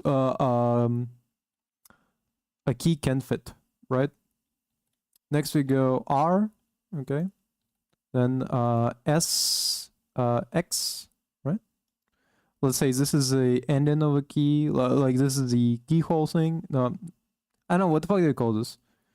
What the fuck you call this? This is where this begins, and this is where the antique key, like the key notches start. Okay, okay.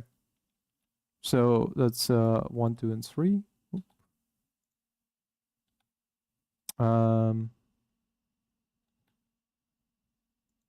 Wait, hold up.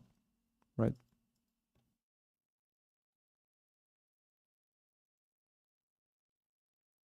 Then you make it smaller on the z-axis as well. Probably sometimes you can like adjust it. Use the key, it looks actually not like this. Probably the key would be, I'm just imagining because I don't have a fucking equivalency, but kind of like this, right? Let's say key looks kind of like this. Okay. So next step. Oh, fuck. Why is everything hurting? Everything hurting. I'm tired. I'm sleepy. I'm a sleepy boy. Control Shift D. B to bevel. I think there's too many bevels in there.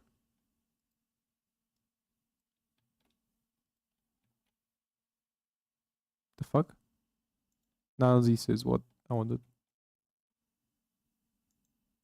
That bevel is so strong, damn it.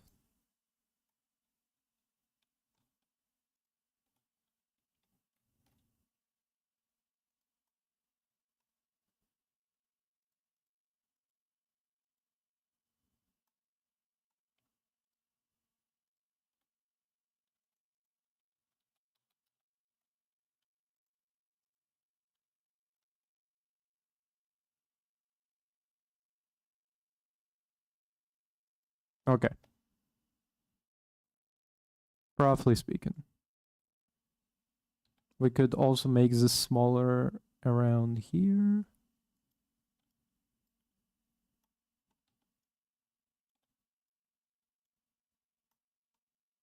This smaller around here a little bit too.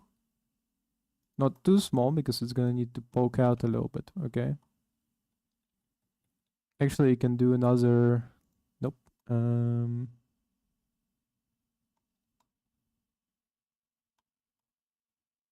Actually, make this smaller as well.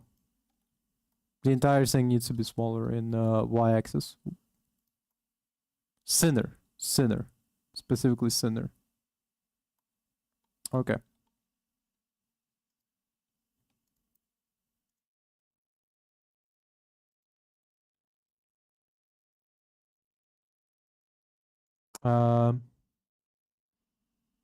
I want to dissolve faces. D for dissolve faces.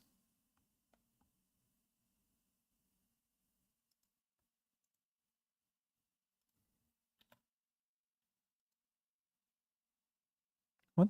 Why is it not?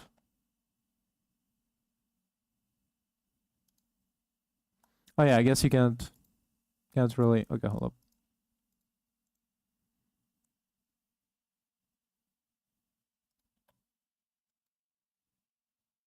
Okay, my bad. You can't dissolve faces like that? Okay. I guess grab 2 of these. Oop. Subdivide. Okay. And delete faces. Okay.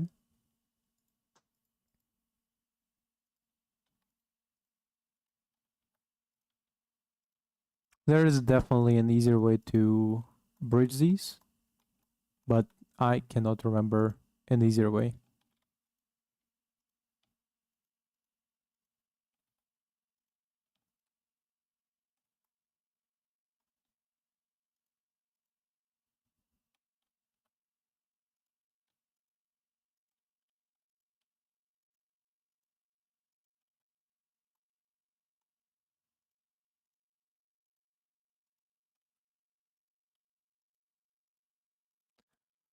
Oh, I'm still reminiscing on my immortal fanfiction that I fucking listened to. It's definitely a work of art in sense that I had never in my life been more confused at what I'm listening to. It's quite literally it's an artistic genius. Like it was so absolutely just unbelievably it was everything. It was cringe, it was beautiful.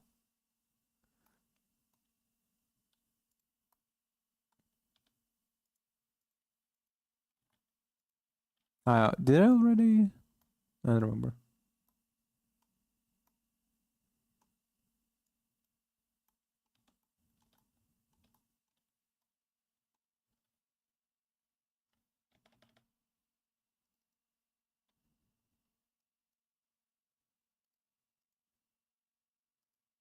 I think I'm gonna reference forever now, cause I'm a goth, right? It's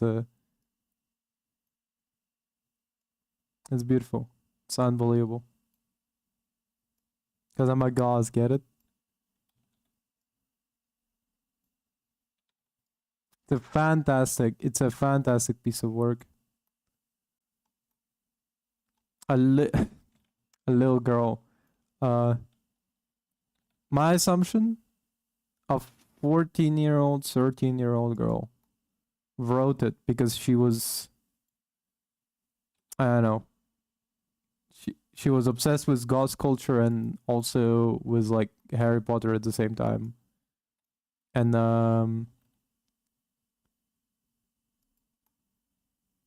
again, I have to reiterate, throughout it, she keeps saying how her friend keeps proofreading her work. And I gotta know what it was like before it was proofread. Like you're telling me this was a better version? Unless the proofreading was kind of on the lines of like, hey, can you proofread it? Yeah, sure. 10 minutes later, it's good. It's good, sis. It's like, oh, actually, there's even a simpler way to make this. And now as I think about it, hold up.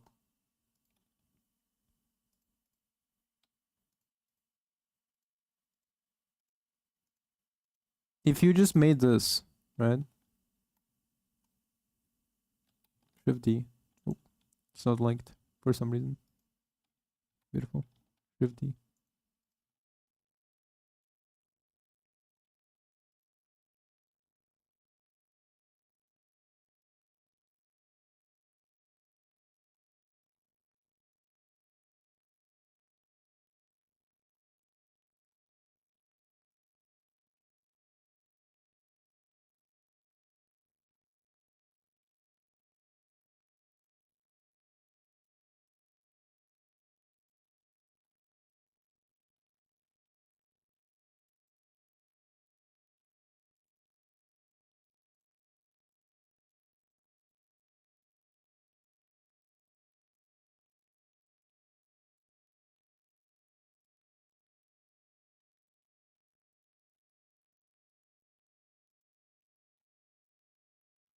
So what if you just add modifier, solidify, right? Well, okay, to solidify, you do need kind of. I was wrong. Solidify doesn't just fix it automatically.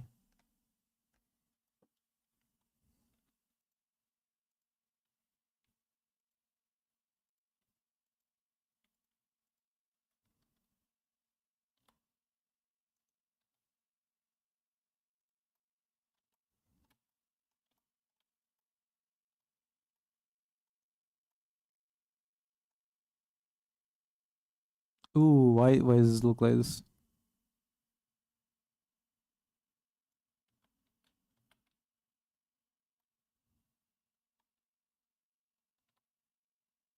I should have followed the tutorial. But I was getting impatient.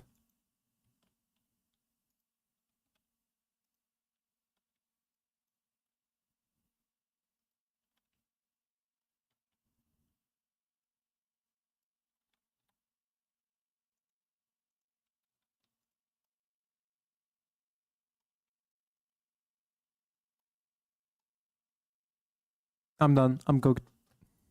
Make use of proportional editing to adjust any faces that need realigning. Be sure to spend extra time going around any curved part of the reference. To join two faces together, select both faces, press F3, and search for Bridge Edge Loose. When you've run around your entire model, give it a subdivision surface modifier to give your key more detail. Using the Loop Cut tool, by pressing Ctrl-I, you can straighten the edges that need straightening. Give the key a material of your choice and you're all set. I've gone with a simple shiny material by increasing the metallic value, decreasing the roughness, and mixing it with a glossy BSDF. I hope you've enjoyed and thanks for watching. Damn. He has looked so much better Let's than what create I a did. flag animation in Blender. Start by importing a plane, right-click and subdivide it, and change the number of cuts to between 20 and 30, depending on what your computer can handle. Rotate the plane Okay, by that 90 one was funny. Between 20 and infinity. It's pretty good.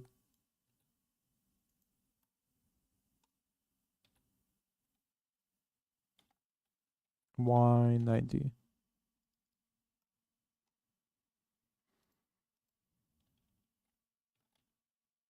Wait, no, just subdivide.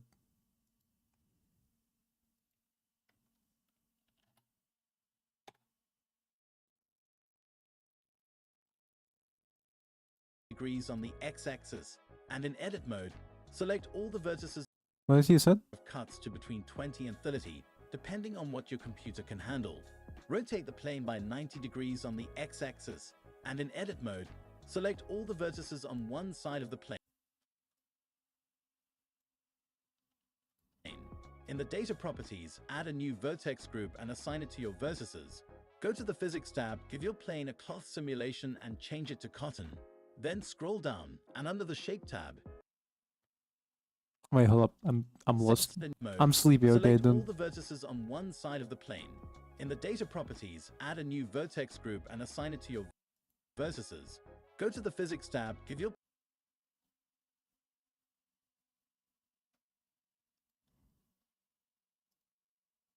plane a cloth simulation and change it to cotton.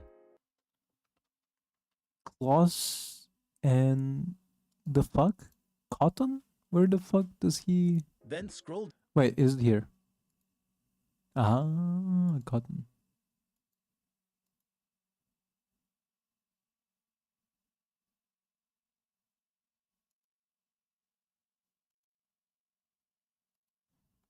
down, and under the shape tab, set the pin group to the vertex group you created.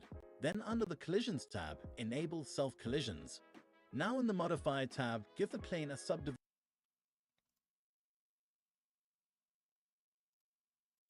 surface modifier and Wait. Oh yeah, okay.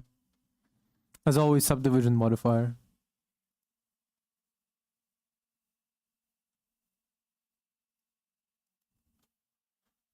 select simple. Add in a wind force and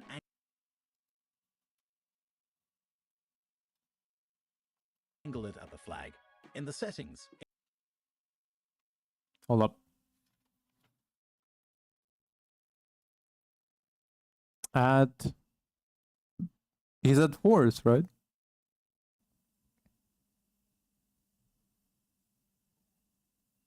There it is. Wind.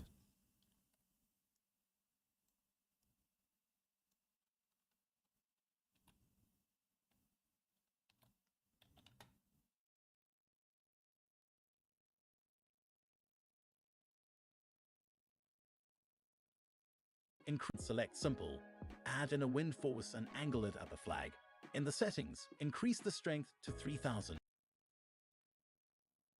Wow. Hold up. Strength 3000.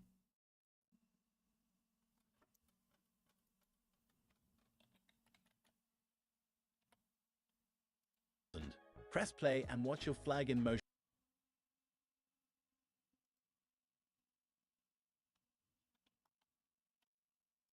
Okay, hold up. We need to do subdivisions more.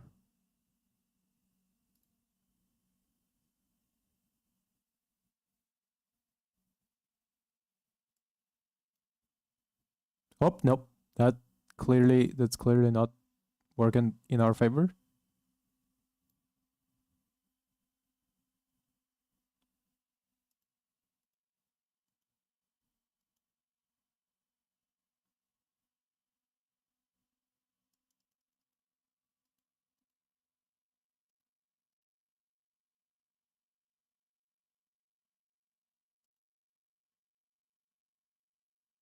Okay, instead of simple subdivision, actually the other one is way better. It makes it look way better. Because simple subdivision makes it look blocky as fuck.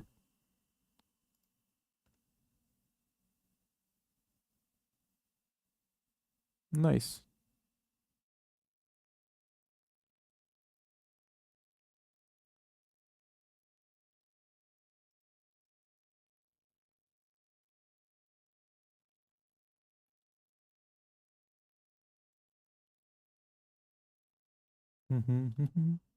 Call the Undertaker. Do do do do.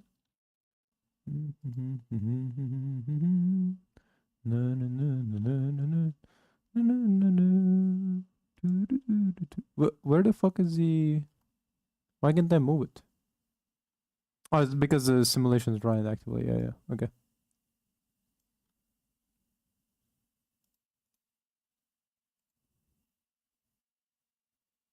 Yeah, look at the sexy, the sexy flag.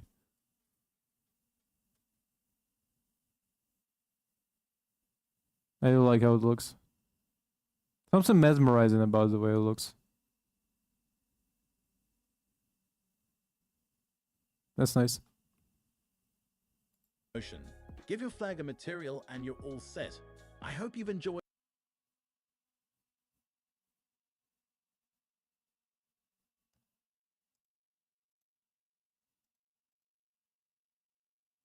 Let's create a fluid simulation in Blender. Start by adding a sphere and placing it above your object. Go to Okay. Can stop.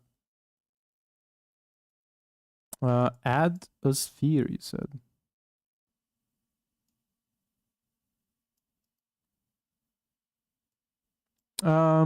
We have like 1 cup free, right?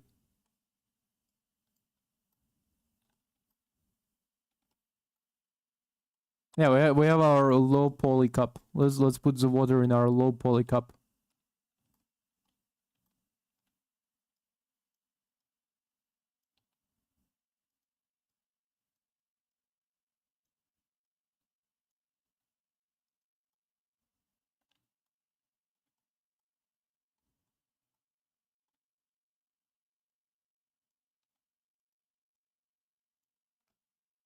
the object, quick effects, and quick liquid. Scale the container. Wait, serious? Oh. So, object.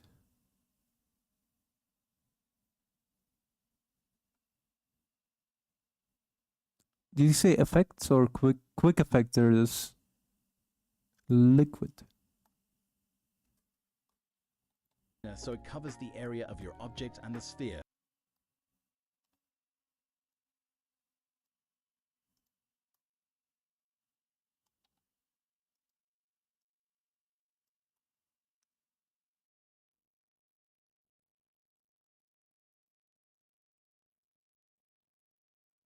Oh fuck.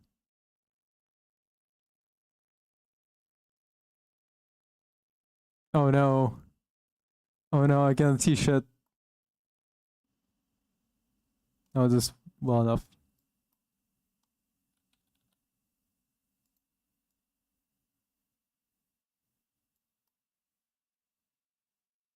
Okay.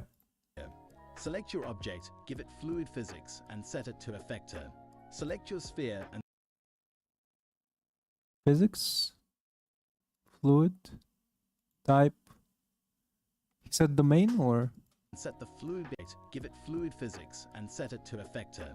Select Effector.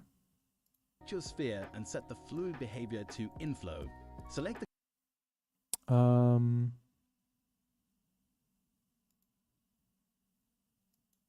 Yeah, flow. Nope, something right. Help. to effect of your object and the sphere. Select your object, give it fluid physics, and set it to effector. Select your sphere and set the fluid behavior to inflow. Select Behavior. Inflow. the container and adjust the resolution division to something your computer can handle.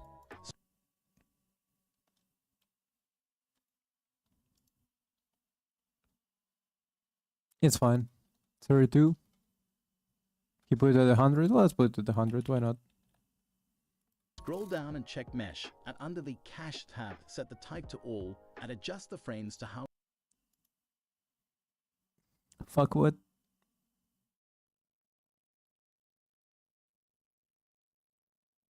long you want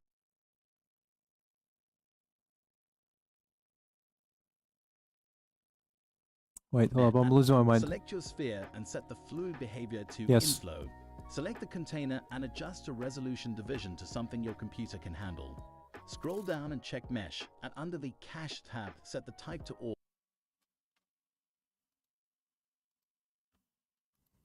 and adjust the frames to how long you want the simulation to be. When you're happy, press bake and wait for the process to finish. After pressing play, your simulation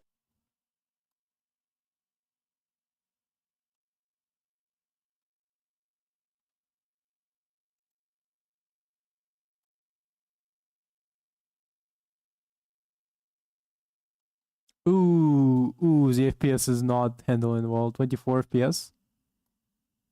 24 frames per I mean, to be fair, 24 frames per second is like relatively fine.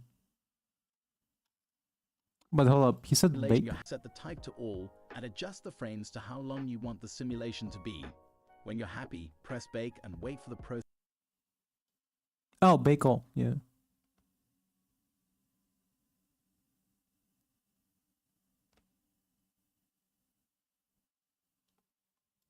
to finish. After pressing play, your simulation should be in action. To create this bottle, click the link up here. If you want to change the color of the liquid, go to the shader editor and change the color of a glass BSDF. Click this video here for another Interesting. Hold up. Damn, bacon fluid is taking a while.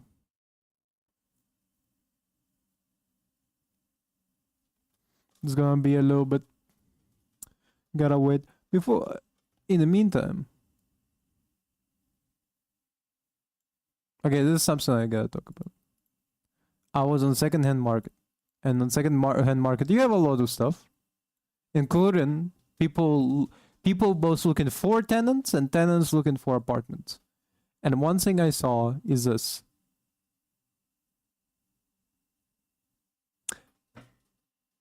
I just gotta tell you. Number one, I did not expect it when I saw it. Number two, it's really funny. Sluge Single Wohnen München Altstadt Lehel, so like in München. 700 euro. And the picture he attached. Number one, doesn't he look like Giga Chad? No. Giga Chad. Like he straight up looks like that's him. That's just him. Straight up. But number two, why is he shirtless? And in the middle of the night. Like that's the most intimidating image I can see in my life. I was like who takes a picture in the middle of the night shirtless? I mean, he's buff as well, so it's like it's double intimidated factor. He looks like he's taking the picture right before sexual assault and another predator. No. He's not just out there coming after women. No. He finds men who are perving on women, runs after them, and then rapes them. That's how it works. Okay, he's a mega predator. This is. I mean, do I have to say this? This is just beautiful. Like, how can a landlord not give you an apartment with a picture like this? It's beautiful. I mean, again, why is he naked? Why are you naked, bro? Oh, Christ. How is our bacon? 38%. Nice. quick and related video. Thanks. Dice. Bro, it's cubes, right? Like what? How? Let's create dice in Blender. Using the default cube, subdivide it, and in the properties, change the number of cuts to 4. Now select all the faces on the dice where the numbers are going to appear. Okay. When done, press I to inset the faces slightly. Then in the Okay. properties, change the value to 0.05. With the faces still selected, right-click and press Poke Faces. And in the properties, change the offset to 0.08. In the material properties, give those faces a new material and assign them. Give your dice a subdivision surface modifier and change the value to either 2 or 3. In the shader editor, give the base a dark color, set the metallic to 1, and copy the hex value from your BSD. You're all set. I hope you've enjoyed. This Thanks is for pretty watching. interesting, actually. Because it has couple, like you saying it's simple, but yeah, it does have a couple of things that are interesting. We're still on 51% to bake. In Blender, start by adding a cylinder and scaling it down. Inset the faces and extrude them inwards. For the top, add a cylinder and give it some detail using loop cuts and extrusions. When done, add a circle and scale it to your object. Under the Geometry tab, give it some depth. For the centerpiece, add a cylinder, and again give it some basic detail using loop cuts and extrusions. For the pointer, add a plane and align it with your centerpiece. Scale it to fit your pointer and begin to model a basic circle shape on the bottom. Inset the face and delete it to create the hole. For the top, model the rough shape of a sharp arrow. Okay. Back to the point I was making. When you're making something like this, who's gonna notice? Because this is, I mean, it's interesting. It's interesting. It does show like your skill level. But if you put in like a video game, you're gonna need to like send all of this down very much. You're gonna need to like you're gonna need to decrease the amount of poly count a lot. And all of these like fine details. The key aspect of it, if I remember correctly, it's like baking. So essentially, like you create the 3D textures that looks. It's kind of like what this guy in beginner Blender tutorial was explaining, where he was like you need to like photograph it through like multiple angles, and it's gonna look textured when it's actually still like flat picture. Because it just like computer knows that like from this angle it has to have like this, light has to fall this way so you can see the grooves and everything, right? And so for a lot of like very complex models, there is such thing as baking, the same way that we're baking our simulation right now. There is such thing as baking the 3D model, where essentially like computer generates how like the light has to fall everywhere, right? Like how the light would like fall all around the fucking model. And every time you look at the model, it looks 3D, but in fact, it's actually like, it's very flat. You know, it's might as well just be a cube. And the reason for that is because it's actually like less intensive for a computer to just be like, okay, from this distance, it's gonna look like this, instead of being like, okay, so we calculated how it falls down onto like the edge and everything. In fact, I wonder if he does like I mean, I know if he does like a tutorial like that, but like it would be interesting if he was proposing like, hey, here's how you bake some 3D model. How to bake a 3D model. Wait.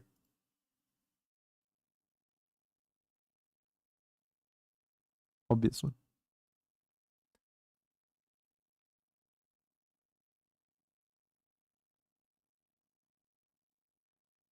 $20. I'm not gonna watch entire 20 minutes. Texture bacon. Yes, there it is.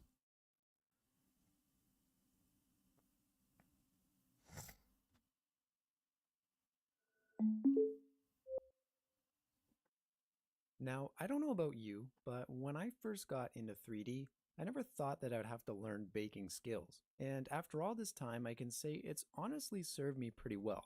No, not that baking. I'm talking about texture baking. You've probably heard of texture baking at some point, but truthfully, the name isn't very descriptive. What am I baking? How are textures even involved in this? We will be looking at that more practically throughout this series, but let's first look at why it's used. Let's assume I have this model, and it's a really good looking model, but it took me a couple million polygons to get there. In a game engine, that's just not going to fly. So we've retopologized it down to something a little bit more agreeable. However, now we don't have all that sweet details that we once used to. But all is not Yep. lost. We still have a way to capture and display those high-quality details while using a game-optimized mesh. I think you can see where I'm going with this, right? Texture baking, commonly referred to simply as baking, is a method of extracting or transferring information from one model to another. More often than not, this process is used for transferring higher poly surface information to a lower poly game asset. However, one doesn't need to be higher or lower than the other, and we can also copy information from a model's materials as well. It depends on what you are interested in extracting from one model to be used for another. Pretty much all standard modeling applications you've heard of will allow you to bake textures, with other applications such as the Substance Suite and Marmoset Toolbag leading the way in texture baking. Side note, we're going to be using both of those throughout the series. During the baking process, our baking tool of choice will shoot rays from the model we want to receive the baked information. When a ray reaches the surface of our second mesh, it will record the information it has found from that surface and save it into the texture that we're making, relying on the first model's UV coordinates to indicate where this pixel information is stored. We are then able to use the textures we bake for a whole variety of reasons, depending on what is baked and what our intention for this model may be. The baking application we use also plays a pretty important role, as not all applications allow us to bake the same information. So if you've reached a limitation with the application you are using, take a look to see if there's perhaps another one that can bake the information you require. Regardless, what you need to take away from texture baking is that it will allow us to optimize our game assets while maintaining a lot of higher quality detail.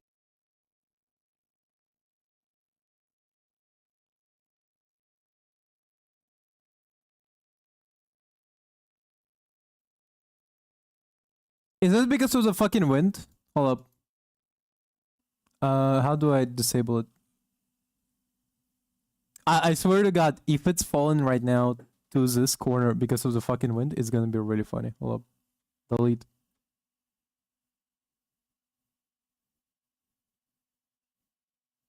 Oh no, the wind is still there even if I delete it. I'll say it's 5 FPS. It's crazy. Hold up. You can't see it. Sorry. I'm like, is this like this because of the wind?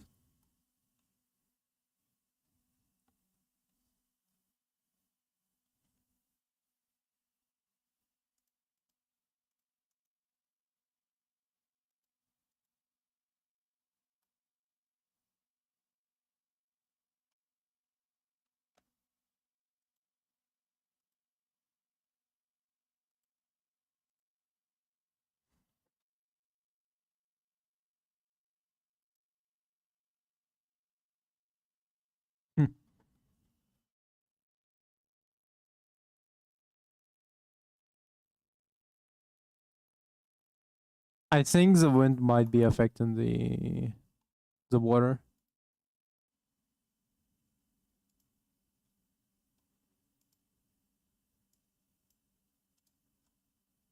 Oh yeah, right.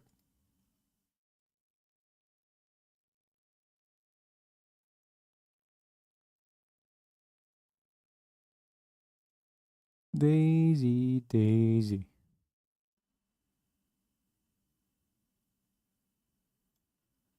Am I crazy? All for the love of you.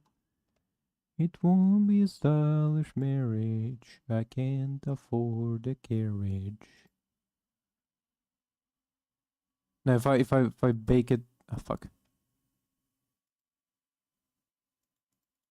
I started baking it already, but like now I want to interrupt it because if I bake it, it's gonna take another hour or so.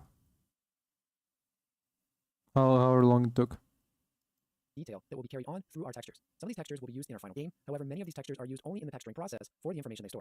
And while we normally bake surface information from a high poly mesh to a low poly mesh, both models can be any density of polygons, and we are able to also bake the information of a model's materials too. In the next video, we will look at a common workflow for baking and see what it looks like to bake models and textures. More broadly, over the series, we will get a better understanding of standard baking techniques and how to overcome many issues you will face when baking your. That's interesting.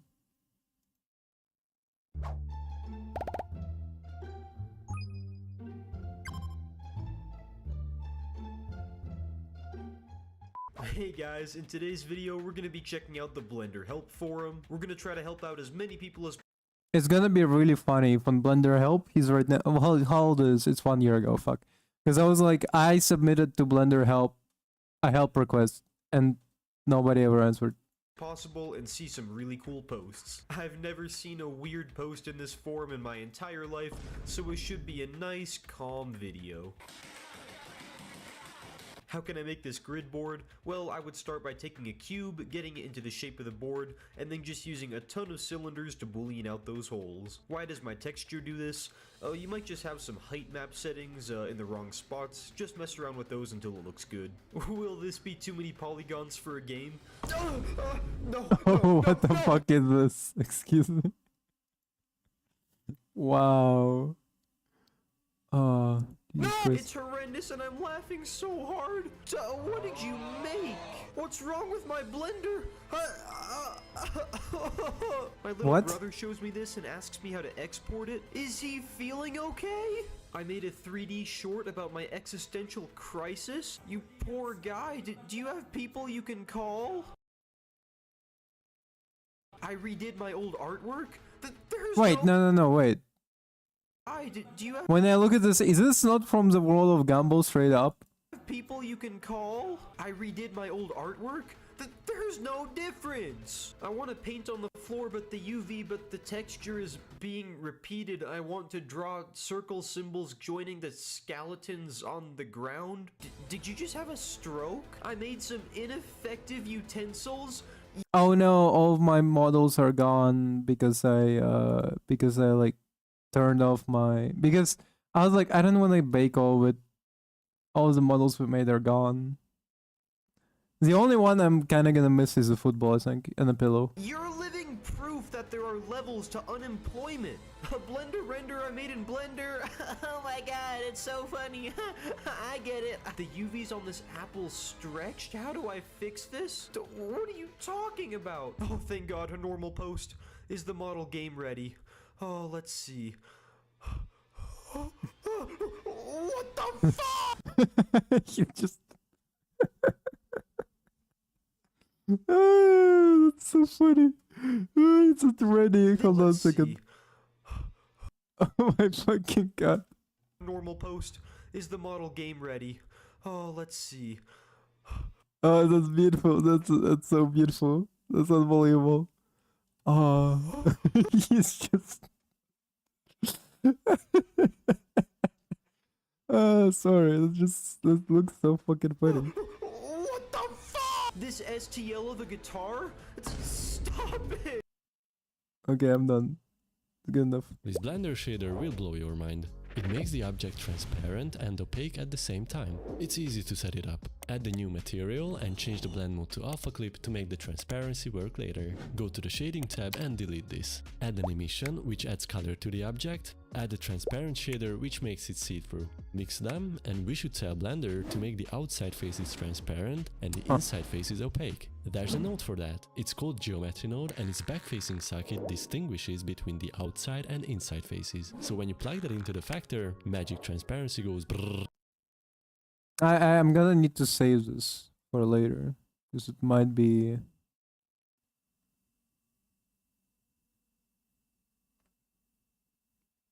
What the fuck? I'm not even... What?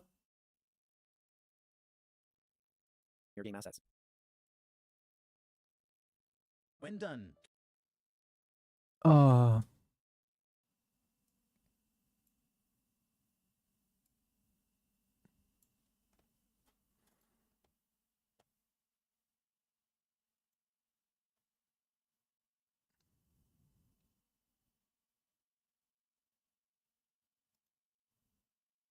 I'm so tired, dog. I need some... I don't know, something.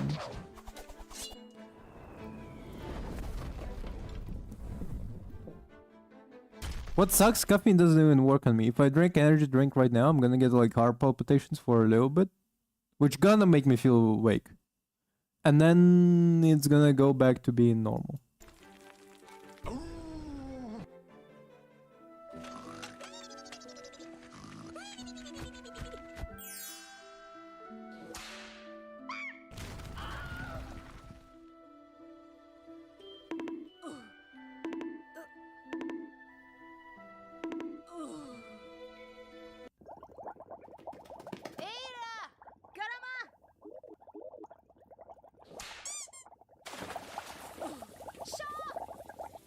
In the soup.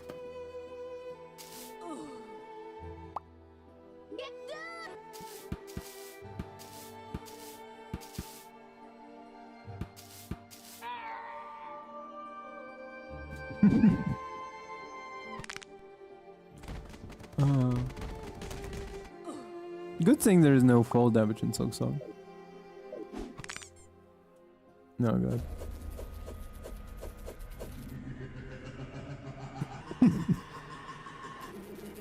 Just get smaller and smaller, ready to fuck you up.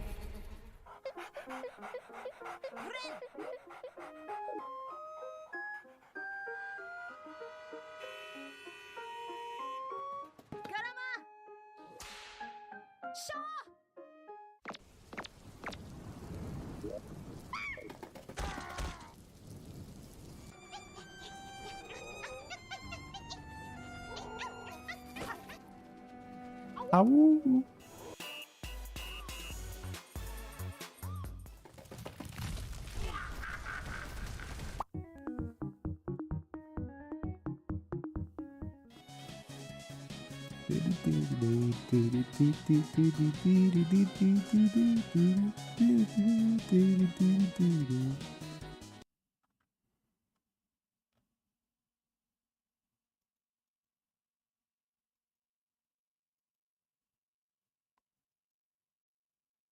Back to fucking Blend tutorials. Headphones, laptop. Let's create a compass and Paint any image in an object. That's one interesting. Show me. Show me what you got, little man. let's paint images on our object in Blender. Go to the Texture Paint tab and press the plus button. Okay. So we got an object, right? Mesh plane. Gonna do some painting. Oop. Take X90.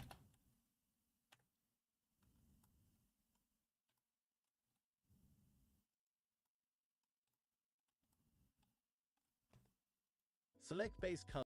Fuck. So what did you say? Let's paint images on our object in Blender. Go to the Texture Paint tab What the fuck is going on?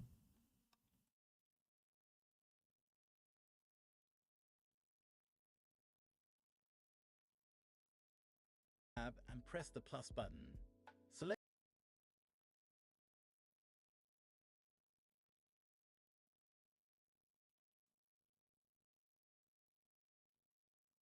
Wait.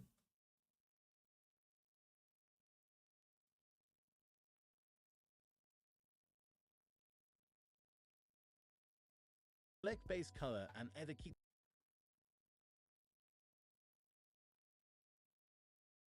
the pixels the same. Yeah, why is it so hard to read? Like, is there...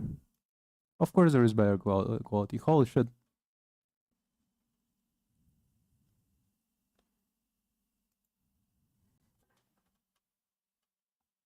I still can't read. What the fuck? The pixels are too small. That did not help. Moving between one or the other monitor did not help though. Same or a multiple of them. Okay, fuck it.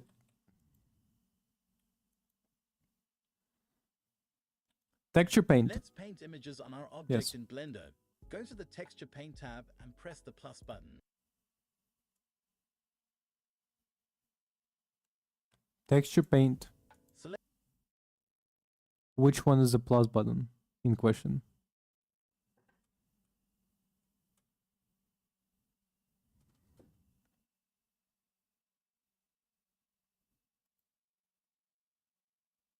It's either texture mask. No, it's texture whatever slots.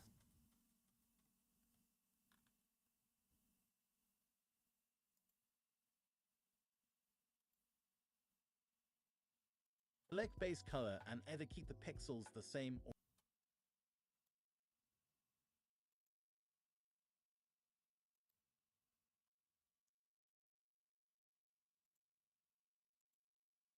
I understand what's going on.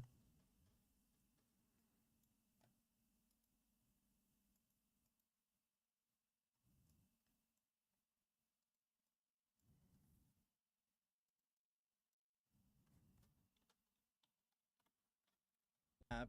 Let's paint images on our object in Blender. Go to the Texture Paint tab and press the plus button.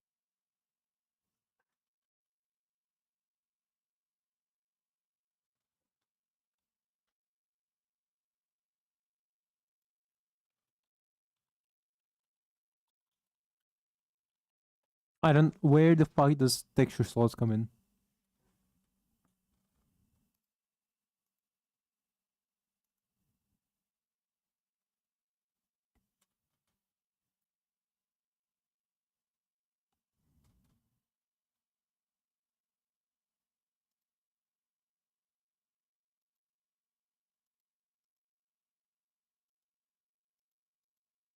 I don't know. Select base color and either keep the pixels the same or a multiple of them, and set the color to black. In the shader editor, you'll see this. What? That wasn't an explanation at all.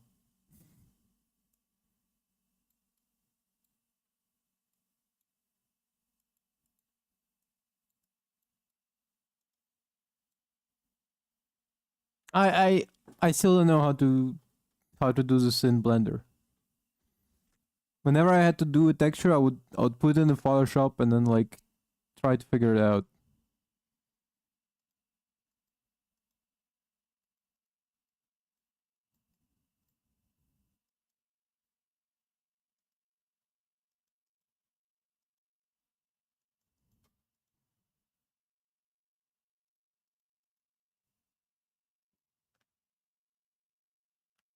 Is a new image texture.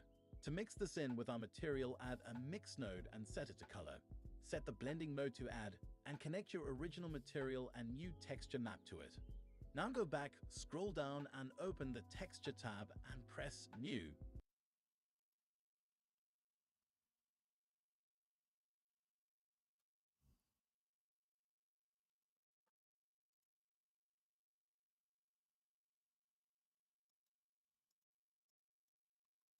In the Texture Properties tab, press Open and locate your stencil. Under the Mapping tab, change the extension from Repeat to Clip. In the Texture Paint tab, scroll down and change the mapping from Tile to Stencil. This will produce an overlay of your stencil. To change the scale, hold Shift and right mouse button. To change the rotation, hold Control and right mouse button. To change the size of your brush, press F and Shift F for the strength. Press Save All Images when finished.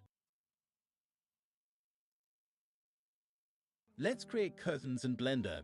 Add in a plane, subdivide it, and in the properties, give it 30 subdivisions. In front view, select random vertices from the top edge. With the point selected, go to the data property. I still don't understand it. Whoop. Oh wait.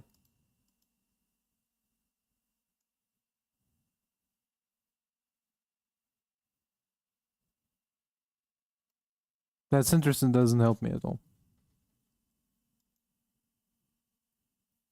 Oh, here it written texture slots. What the fuck?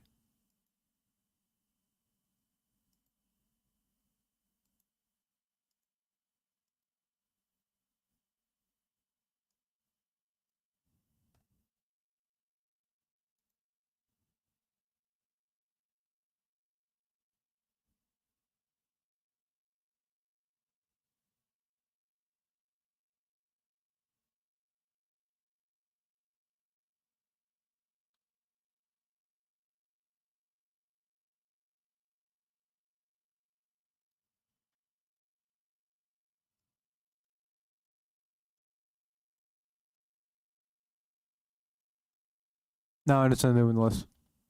What?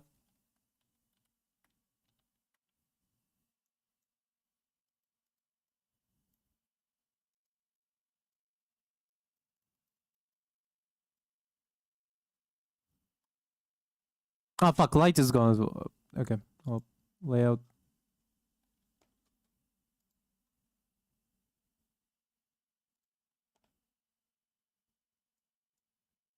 Light always disappears, that's why we're having trouble.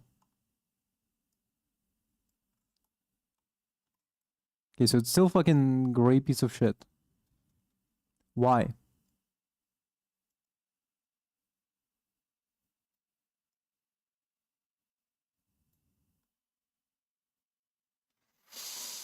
Oh, I don't understand. Understand at all.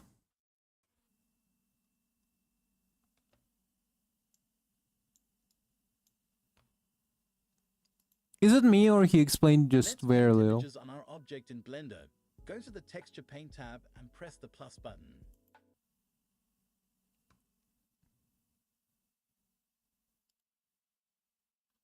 Plus button. Plus button. Where do you want me to find the plus button? What plus button, bitch? Find me the fucking plus button. What am I missing?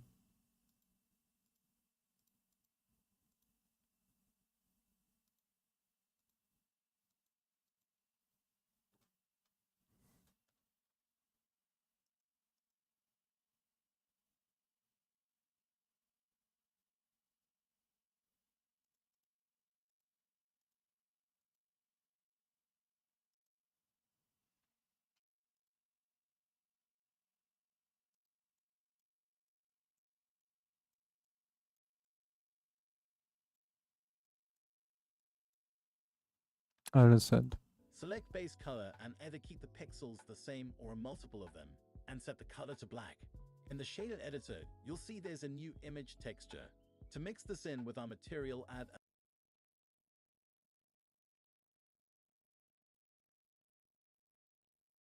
Okay, maybe 1 minute tutorial is not enough. Well, how to texture a model in Blender. Let's go with this. UV for complete beginners. Thank you. So you've made your first object or character in Blender, and now you want to add some color. Someone told you you'll need to UV unwrap your model first, so you googled UVs and had a mini breakdown. What are these strange grid shapes, and how on earth do they relate to your 3D model? Let me level with you. As 3D artists, we have a tendency to overcomplicate things. Now, don't get me wrong, things like retopology and UV maps are extremely important, and the more complex your models become, the more important they become. But for beginners, these technical tools work like gatekeepers. They frustrate new users and they make them jump through multiple hoops just to do something basic like adding a few simple colors. So in this video, we're going to do away with UV seams, projection mapping, UDIMs, and all that technical jargon. And instead, I'm going to show you how you can start painting your creations in about 2 minutes. Technical jargon. Doesn't he kind of look like this guy? Sorry if it's mean. Instead, I'm going to show you I mean, just look at the big fucking ears. Holy shit. seams, projection mapping, UDIMs, and all that technical jargon. And instead, I'm going to show you how you can start painting your creations in about 2 minutes. If you'd like a model to practice with, you can download the scene file from the link in the description. Or you can feel free to use your own model, because this technique will work on any object. Jump on over to the Texture Paint workspace. Technically, you can texture paint from the layout workspace, but this sets up our windows nicely for us, as well as giving us access to a couple of additional tools. If you try and paint on your model now, you'll see nothing happens. But we do get this little error down the bottom. It says missing UVs, materials, and textures detected. So we're missing 3 necessary things here. Let's start by creating a material, because maybe you're already familiar with those. Jump down to the Materials Properties tab and click the New to create a new material. If we change the color, you'll see that nothing happens in the viewport. That's because we're still in solid view, which usually just shows a simple grey version of your model. If you want to see this color, change the viewport to material. Now when we change the base color, the viewport will update. If we try and paint on our model Wait, what?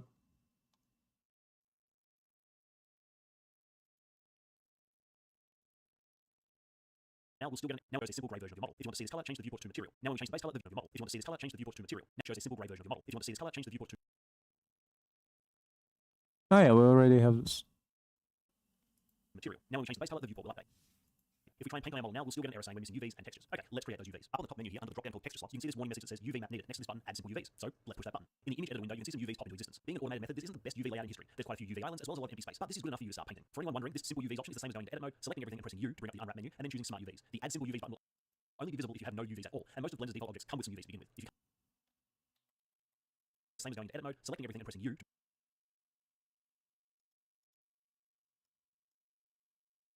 bring up the unwrap menu, and then choosing smart UVs. The add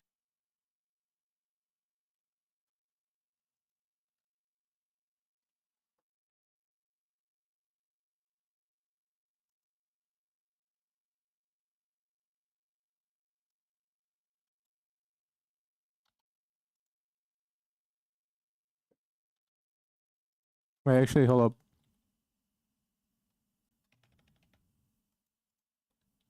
Yep.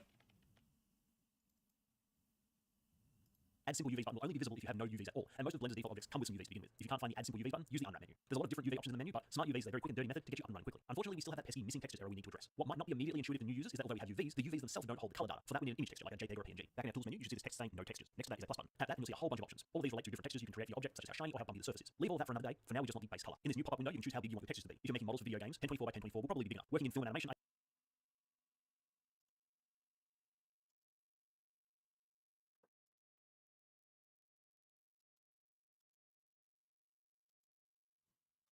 video game. In this new pop-up window, you can choose how big you want your textures to be. If you're making models for video games, 1024 pop-up windows. These are all textures. Next to that is a plus button. Tap that and you'll see a whole bunch of options. All of these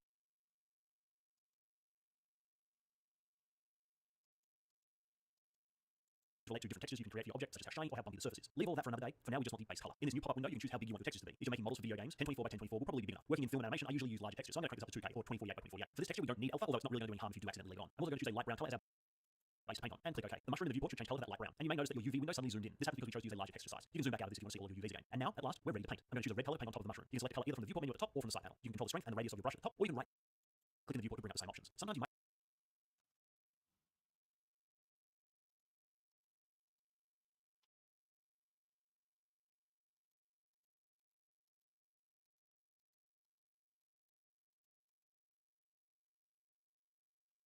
Wait, hold up. So select now at the light brown. Also, I'm going to crank this up to 2K or 2048 by 2048. For this texture,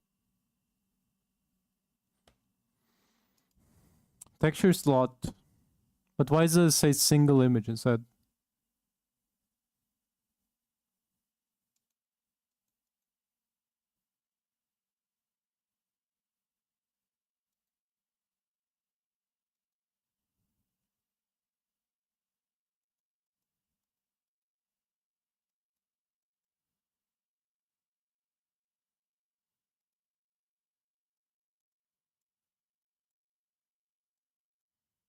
Okay, that's interesting.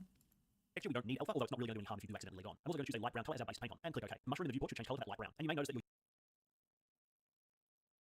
It didn't at all, but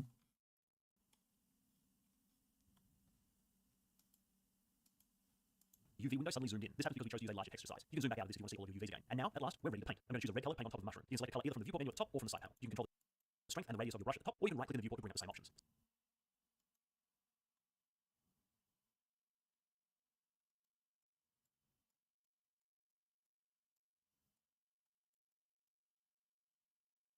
But why doesn't it show? Why doesn't it show? Sometimes you might paint a section you didn't want to by accident. If you want to get that brown color back on your brush, hover over your model and press the Shift X shortcut. This will sample where the color is below your mouse. In Blender 3.6 and earlier, the shortcut is just the S key. And finally, I'll add some white spots, because all good mushrooms need white spots. This is lore in the fantasy genre. I'll paint in some large white spots, not being too concerned with whether they're perfectly circular, and then I'll fill in the gaps with some smaller white spots. Now for the single most important step of the tutorial, save your texture. This is extremely important because Blender doesn't do this by default, not even when you save your scene. So you need to save this texture to your hard drive, or the next time you open Blender, that texture will be gone. Over in your image editor, go to the image menu. This little star symbol next to the menu is specifically there to tell you that this image hasn't been saved yet. The file should already be named something like mushroom base color, which is a good name. Choose a simple file format, either PNG or JPEG is good. Personally, I use PNGs these days as I found that JPEGs from Blender can introduce some artifacts. Once saved, you'll see that little star symbol in the menu has disappeared. This is a very quick and dirty workflow. As you make more complicated objects, you're going to want to learn some more complicated UV unwrapping techniques. In this next video, I'll show you how you can UV unwrap and add text to an object. But for now, congratulations, you've just unwrapped and textured your first model. I'm going to put some eyes on this little fella. Now he's a happy little mushroom. Still cannot manage to do it.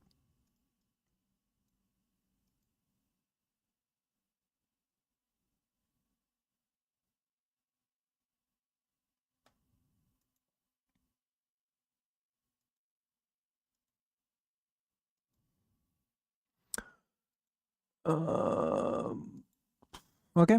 I guess fucking I don't know, I'll figure it out some other time.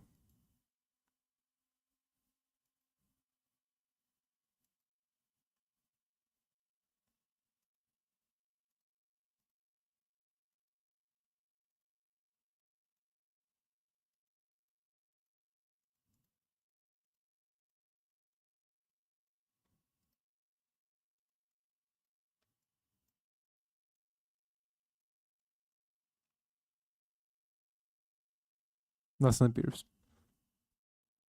I know why.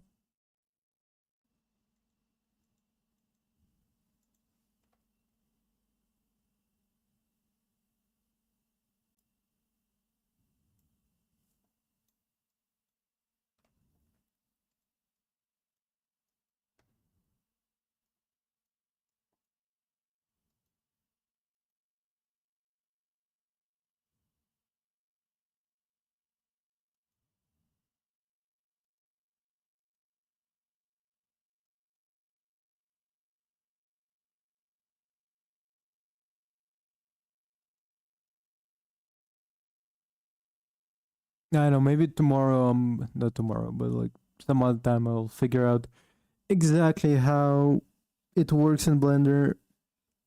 Oh, this is so painful. I really don't get why it doesn't work. Doesn't want to work at least. Tomorrow, yeah, we're gonna be wrapping up. Tomorrow is gonna be Warhammer 40k, Space Marine 2, Warhammer 40k Space Marine 2 after that as well. Then Mouse PI. Then it's gonna be Mouse PI for hire again. And then is gonna be Dead Cells and Dead Cells again. Then we're back to Blender, hopefully with something more productive. I know I'm so tired lately. Just I genuinely don't know. Have no explanation besides the fact that I've fixed my sleep schedule. Anyway, we're gonna be wrapping up on this note. Thank you much for watching. Have a good day. Have a good